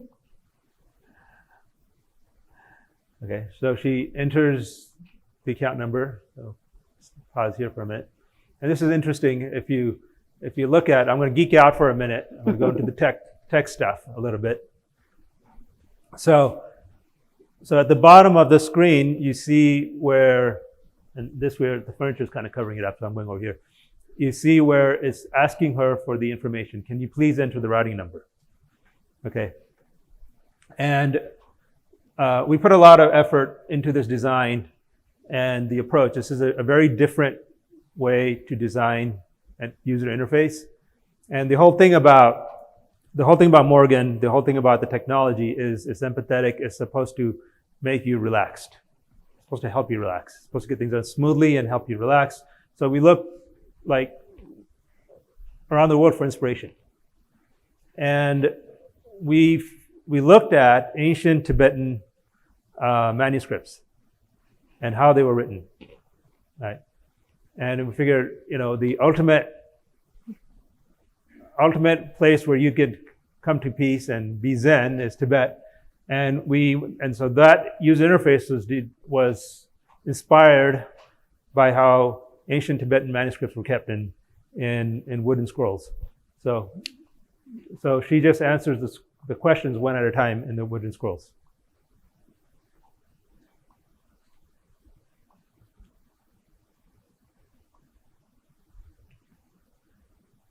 Okay, all right, so now Morgan's talking some more. So you've given Morgan the account number and your account type and your ABA number. You've e-signed authorization, and $3,000 will be pulled out of your account. to a SunWest trust account. You good with that? I'm perfectly fine with that. Okay. All right. Okay. So this is telling me that you've delivered the 3,000 to Morgan, and the funds are going to be in the trust account within 48 hours. Okay, because the reason it's 48 hours because that's how long an ACH takes to clear. Right. Right. So normally, what do buyers normally do when they give you a trust? They usually wire. Wire. Yeah. Same thing. Same thing. Okay.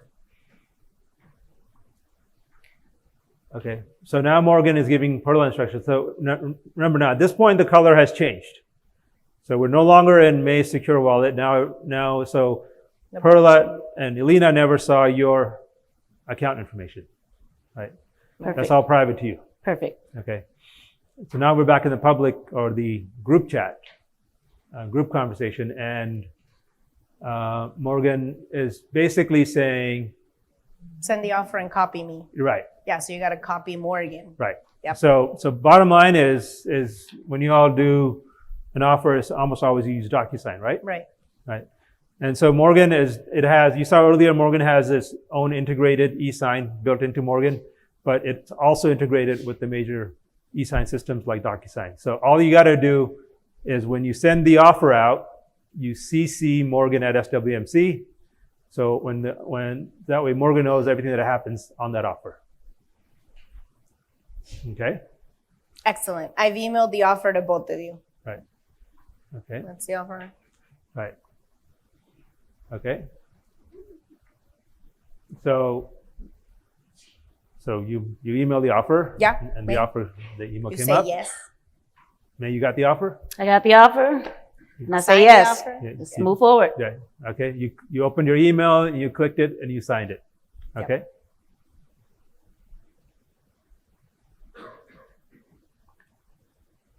Okay.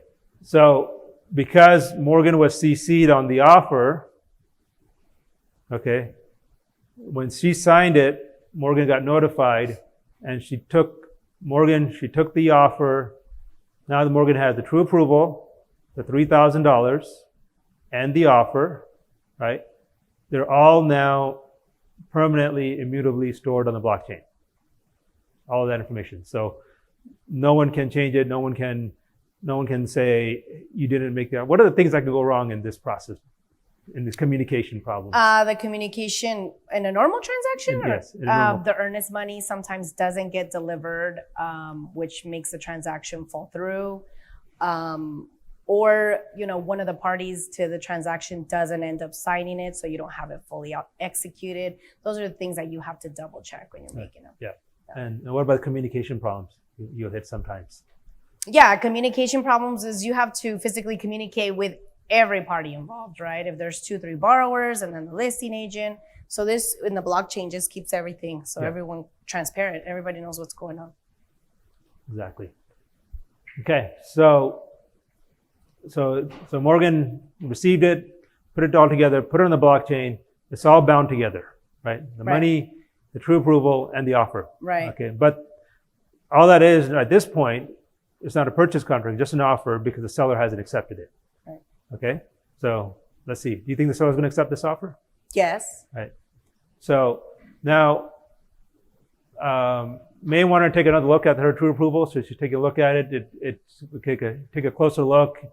It gives her the instructions, do's and don'ts, what not to do until the loan closes. But what's interesting here at the bottom of the screen, it says you have 5 offers pending seller acceptance. So May is able to put this out on the blockchain, basically in a sense, putting her true approval NFT for bid. Right? And the first seller to accept her offer Goes into contract. So it's impossible for her to get into multiple contracts at the same time. She can only get into one contract. Correct. Okay. May, I just spoke with the listing agent. He accepted your offer and true approval NFT. Congratulations. Woo woo! Good job. Good job.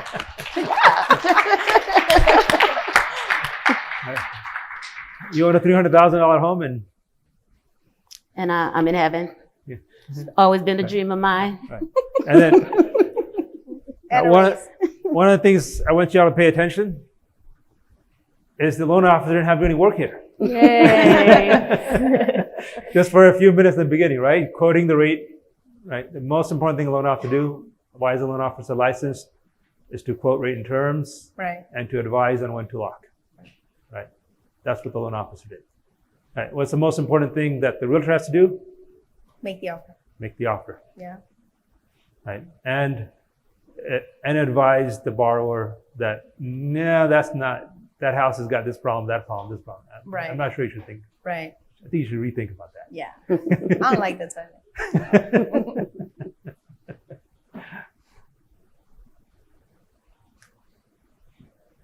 Okay.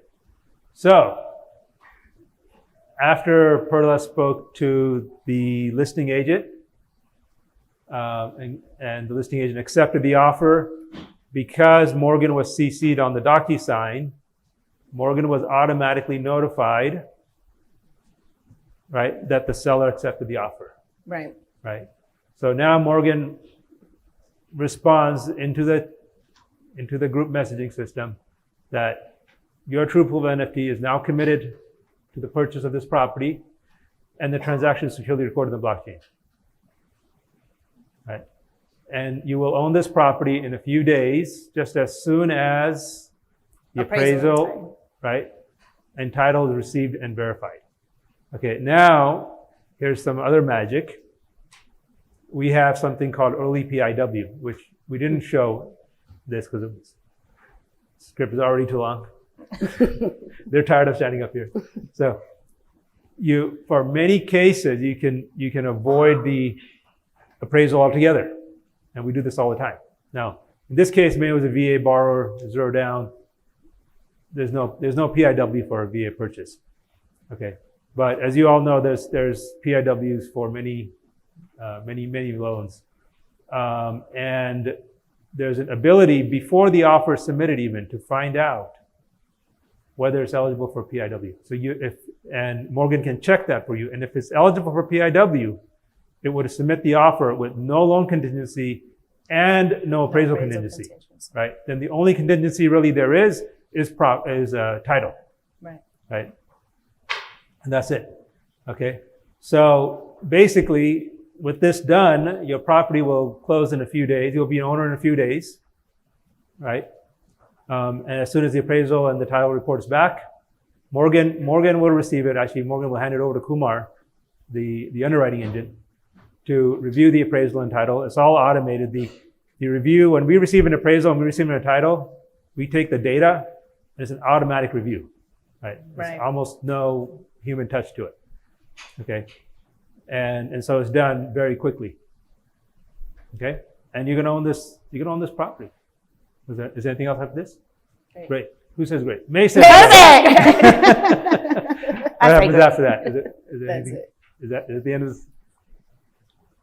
Okay. Okay. And then, of course, Morgan's going to remind you the do's and don'ts. Right. Okay, so the do's and don'ts, that's a good point.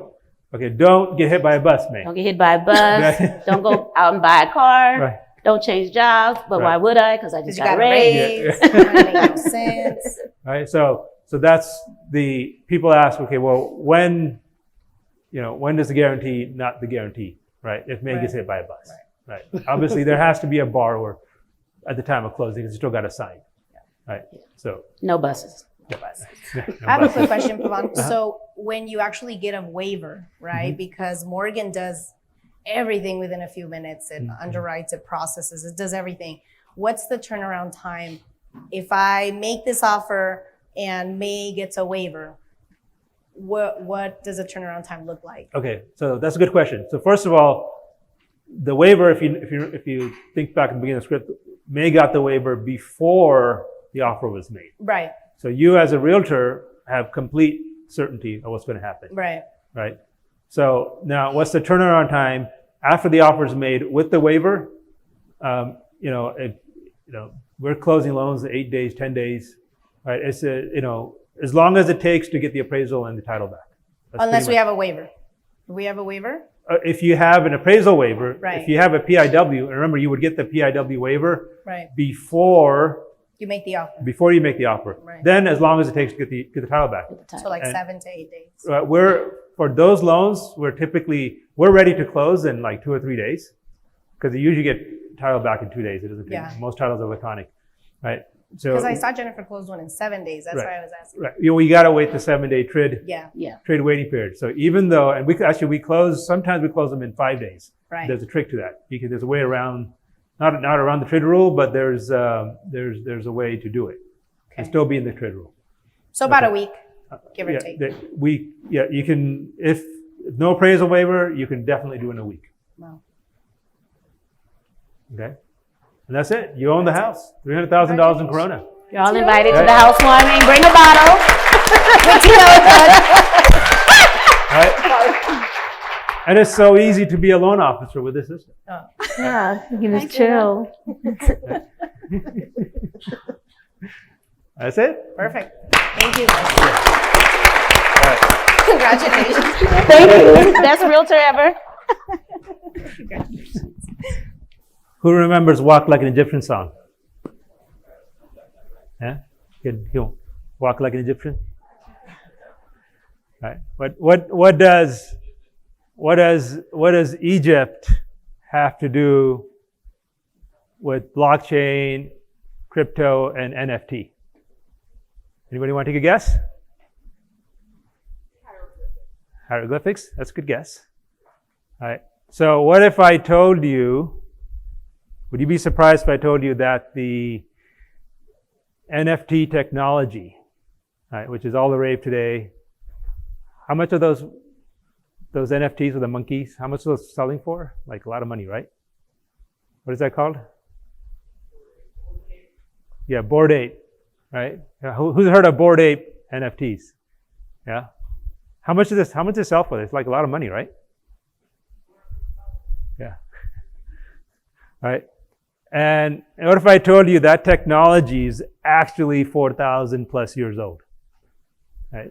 It isn't new. Okay. You find that surprising? The ancient Egyptians had figured it out. They had bored apes in ancient Egypt. I think maybe they had bored pharaohs. I don't know. Okay. So, in ancient Egypt, agricultural society, they used to track land on papyrus scrolls. Kept track of who owned what piece of land. Right? And the papyrus scrolls was kept in the pharaoh's office, in the pharaoh's chamber. Right? That was their county recorder's office. Okay. Pharaoh had full control of the papyrus scrolls, and if he didn't like you, if you upset the Pharaoh, then your scroll get ripped up, thrown away, right? But that papyrus scroll is an NFT, non-fungible token, okay? Because that scroll, that piece of paper, is your evidence that you own that piece of land. That's all an NFT is, right? Is your evidence that you own this. So,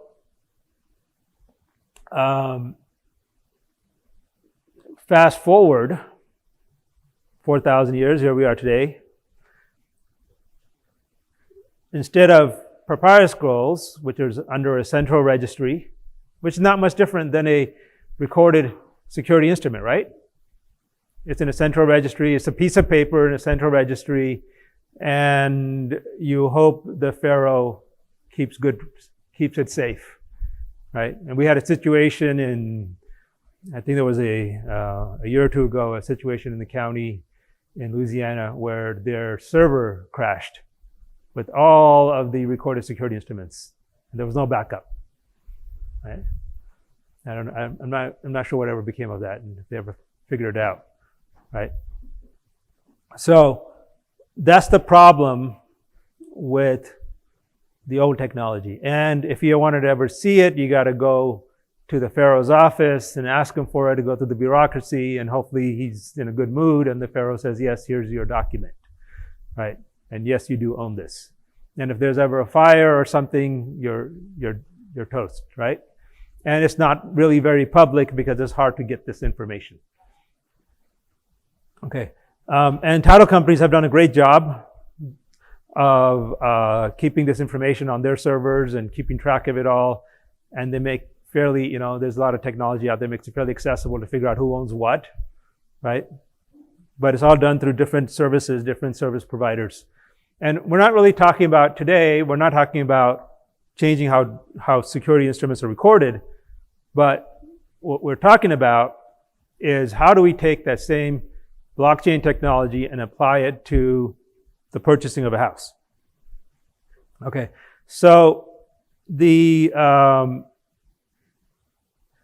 so what you saw earlier with the True Approval NFT is there is no central authority.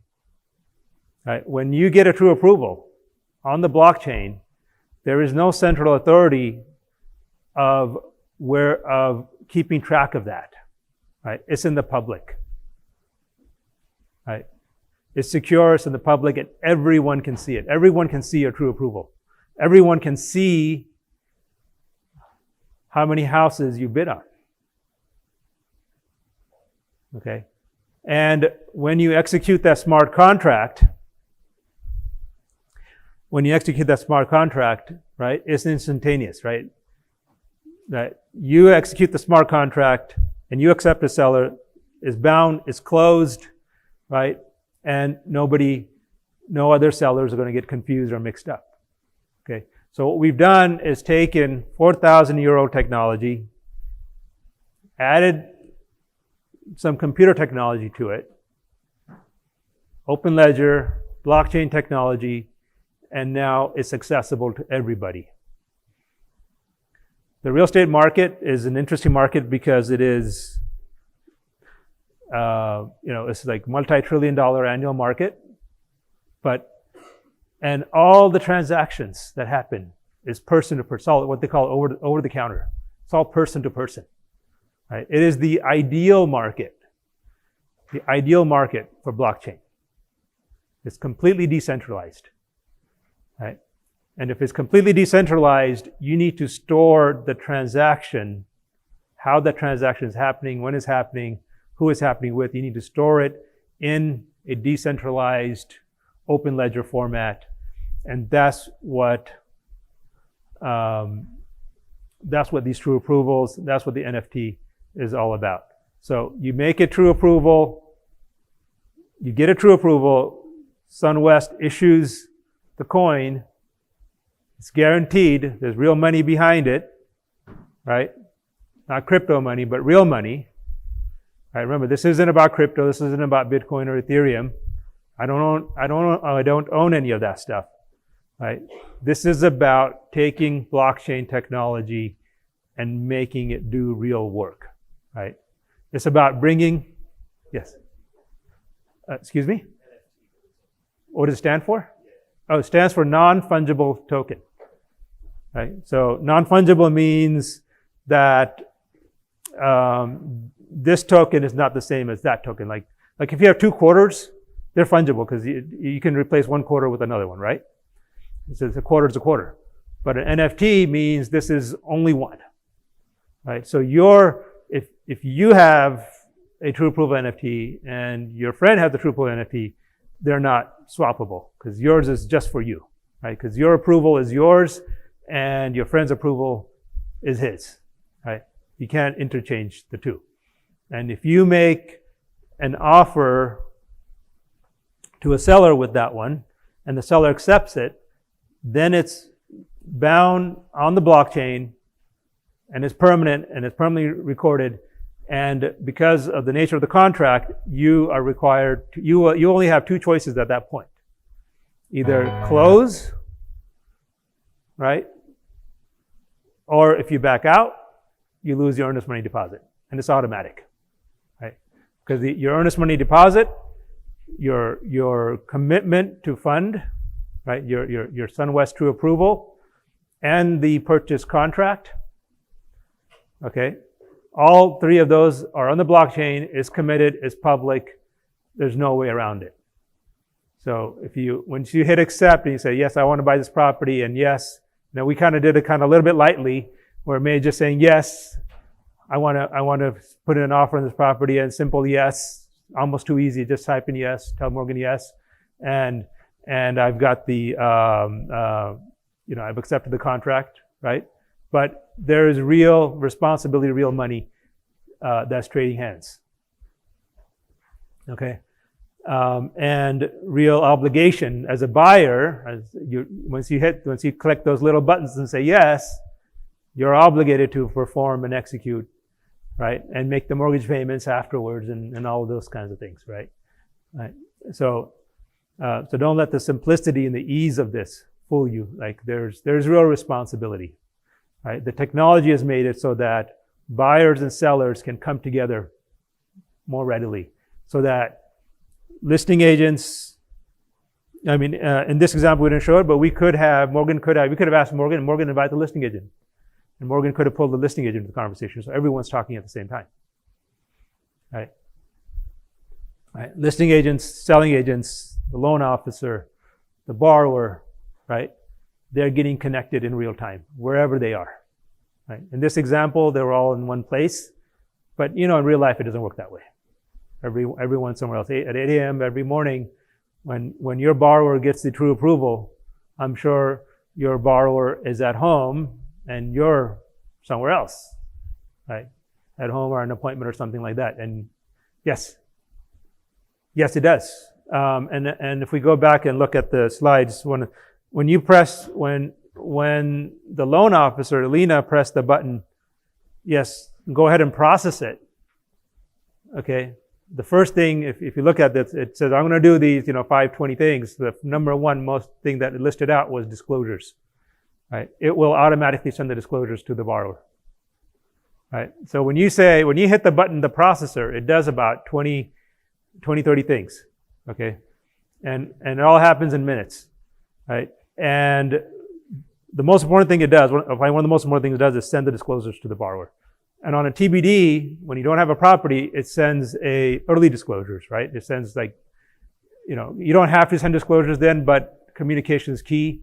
So it sends the borrower, an early LE, right? So the borrower knows what he's getting into, right, up front. Pavan, do you want to give him info on how, that was one of my agent's information right now, how loan officers will be able to get a hold of this technology? Good question. So you can get a hold of this technology by partnering with SunWest. Okay, so that means SunWest is a multi-channel organization. We have retail, wholesale, and correspondent, right? And I don't really care about the channels. I know like others in the industry will say, we're wholesale only, we're retail only, we're this, we're that. I only care about one thing, right? Which is the consumer, the borrower. And by extension of that is the loan officer, right? So to me, my client is the loan officer, right? Regardless of whether they're SunWest loan officer retail or whether they're working through one of our wholesale broker partners or through one of our correspondent partners, I'm serving the loan officer, because when I serve the loan officer, I serve the borrower, right? And so by being a partner of SunWest, you get access to this technology. Yes. Yes, good question. It's like we're north of 50 patents right now. Yes.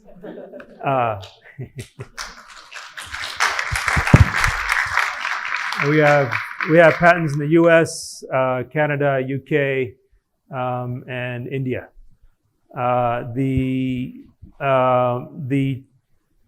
Using the blockchain through the artificial intelligence to track the true approvals and to put sellers in a bidding war for the buyer, right? Buyers are anyways in a bidding war, right? For sellers put buyers in a bidding war, so it's natural, it's part of the process. But now, right? Now sellers are in a bidding war for the buyer's NFT, for the buyer's true approval NFT, right? Because and the bidding war means whoever accepts it first, right? Right? Buyer makes an offer. Everyone sees the buyer's made 10 offers. You don't see who he made an offer to. You just see that he's got 10 offers, right? And whoever acts first is done. It's closed. It's instantaneous. It's immutable. It's done, right? And the money will be there at closing, right? SunWest has never failed to deliver on true approval. The money will be there at closing, right? Is there any other question? Yes. Pavan, thanks. I don't have a question. As CEO of All American Home Mortgage, I just wanted to take the time to thank Pavan and Sam, wherever you are, for inviting myself and 15 or 20 of our colleagues to this function. When it's all said and done, we're in the people business, right? People do business with people. So I want to thank Pavan and Sam for having us here and for taking care of our operation for about 6 or 8 years, and especially Suresh. Can you stand up?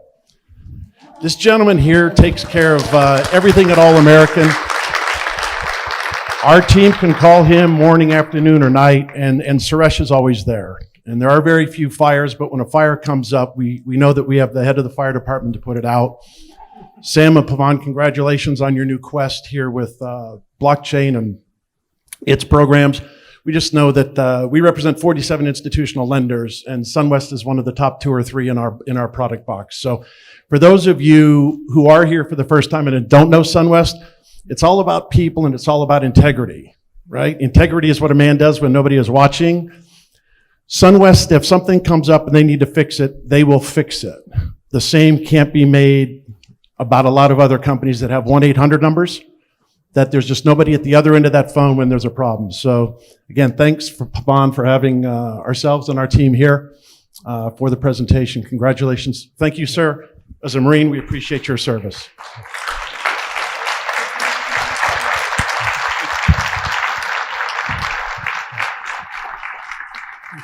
Thank you so much, Scott. You've been a wonderful, wonderful partner for many years, and it's a pleasure serving you and your originators and your borrowers. It's always a great transaction.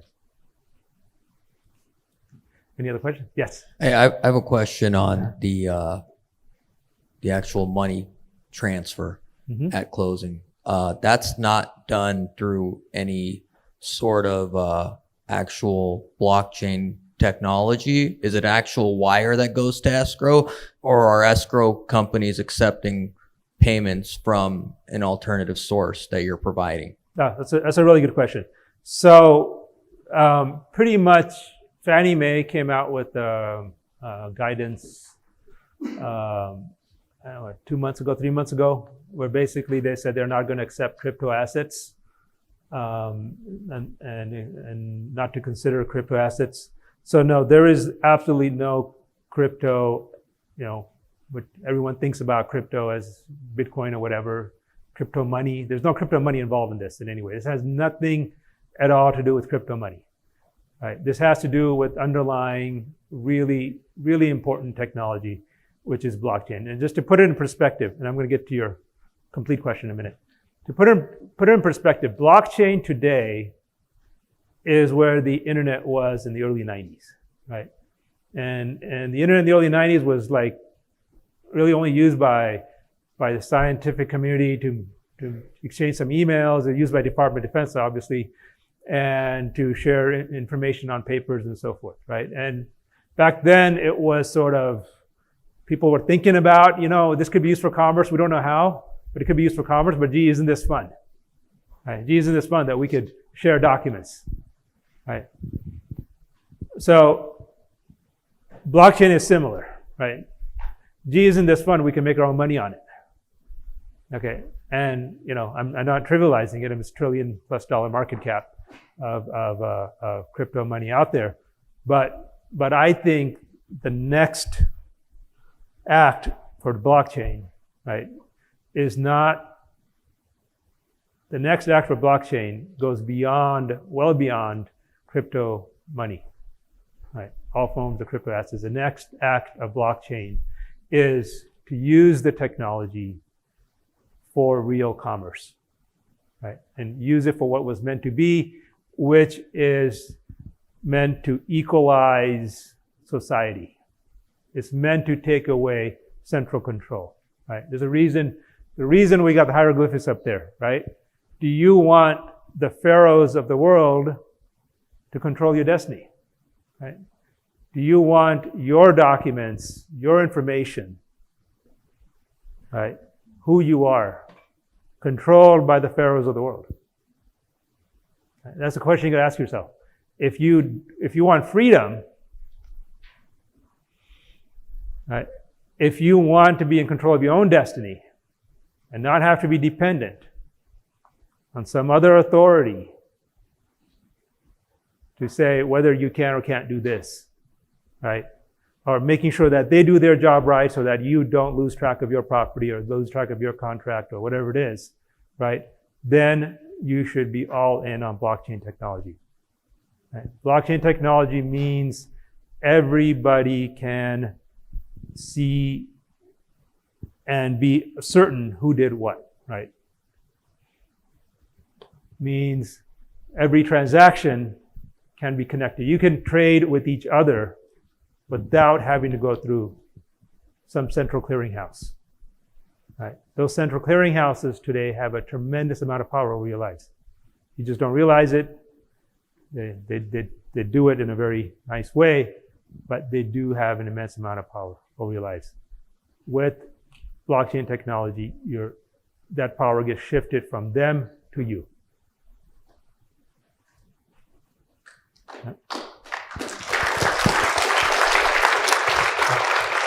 There's one more question.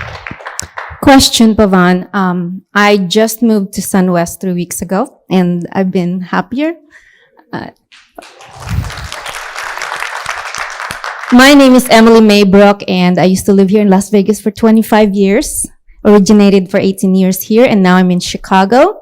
I am licensed in 7 states, and I wanted to just ask Pavan a question because I'm not familiar with the blockchain technology yet since I'm new.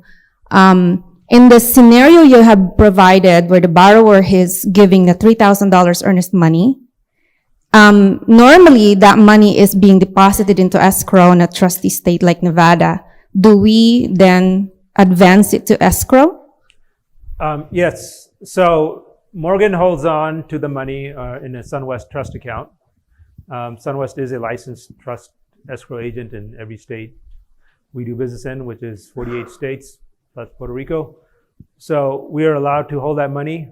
But if it needs to, depending on how the parties agree, Morgan can, if the purchase contract says the money escrow deposit will be put to whatever escrow agent, Morgan will transfer the money, right? It's automatic, right? But when Morgan transfers the money, and this we can talk about this later, some capabilities, the full capabilities and advantages for both buyer and seller will get reduced, diminished, okay? Some optionality, some more freedom will be reduced, okay? And we can talk about how that works. That's beyond the scope of this conversation. But the bottom line answer to your question is yes, Morgan can hold the money, or it can be moved to an escrow agent. It doesn't really matter at this point, right? It's whatever the buyer, listing and selling agents agree to. Okay. And I don't think, Omar, I answered your question completely, right? What was the original question? Yes, that was the original question. And I went on a sidebar. Yes, we do wire the money to the escrow agent at the end. It's just like a normal closing, right? But the difference is that event of us wiring the money to the escrow agent is instantaneously updated to the blockchain, right? So think about what happens right now. We wire the money, and then we send everyone a federal reference number, and everyone's wondering, what it is, and there's a lot of text messages and stuff that goes around between everybody, right? But now that event of wiring the money to the escrow agent is added to the blockchain, right? And blockchain is public, and everyone can see it themselves, right? It's on the blockchain, right? So all of that communication, right? All that back and forth. Did this happen? Did that happen? Because remember, these are real estate transactions are over the counter. It's one-on-one. That's why there's a lot of communication right now. A lot of misunderstandings happen, right? And that creates a lot of tempers and frustration, right? Not because anybody's doing the wrong thing, it's just because that's what happens when two people are communicating, right? But when you have a central ledger, central public ledger that everyone can see, and it keeps it all straight, right? It takes the mystery out, it takes the anxiety out, increases trust, right? And so overall, the whole process becomes less stressful, calmer, right? You get to find your Tibetan inner Zen. That's why we look to Tibet for inspiration on our user interface elements. So yes, real money does get transferred to escrow. Real money goes into the earnest money deposit. Real money gets transferred to escrow. Any other questions? Yes. Pavan, I just wanted to take the opportunity to first and foremost say thank you all for showing up. My name is Edroy Grant. I run Wholesale Division along with my protege, Anthony Toro, and Pavan here. But between last night and today, got to meet a lot of you guys, especially our broker partners as well too.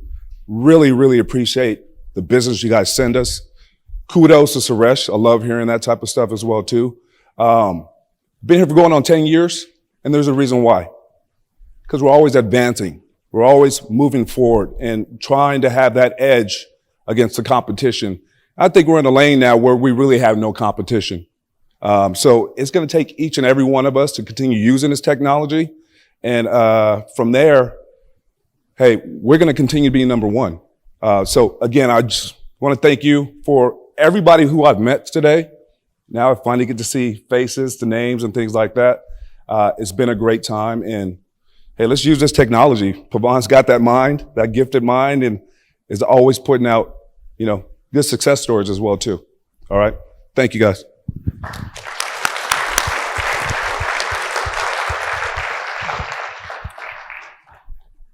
And if there's any more questions? No, we're good. So last was essentially fairness and kindness, right? And he believed in treating, there was just too much disparity, right? He was a realtor in the 70s and then started the mortgage company in 1980.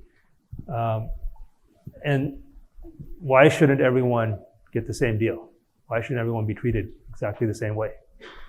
Right? That's what fair lending is all about, right? And it's a lot of hard work, right? It's a lot of hard work to treat the person who just had a recent bankruptcy, who's disabled, the same way and the same speed and the same care as it is to the person, the fortunate person who's got a lot of money in the bank and a high credit score, right?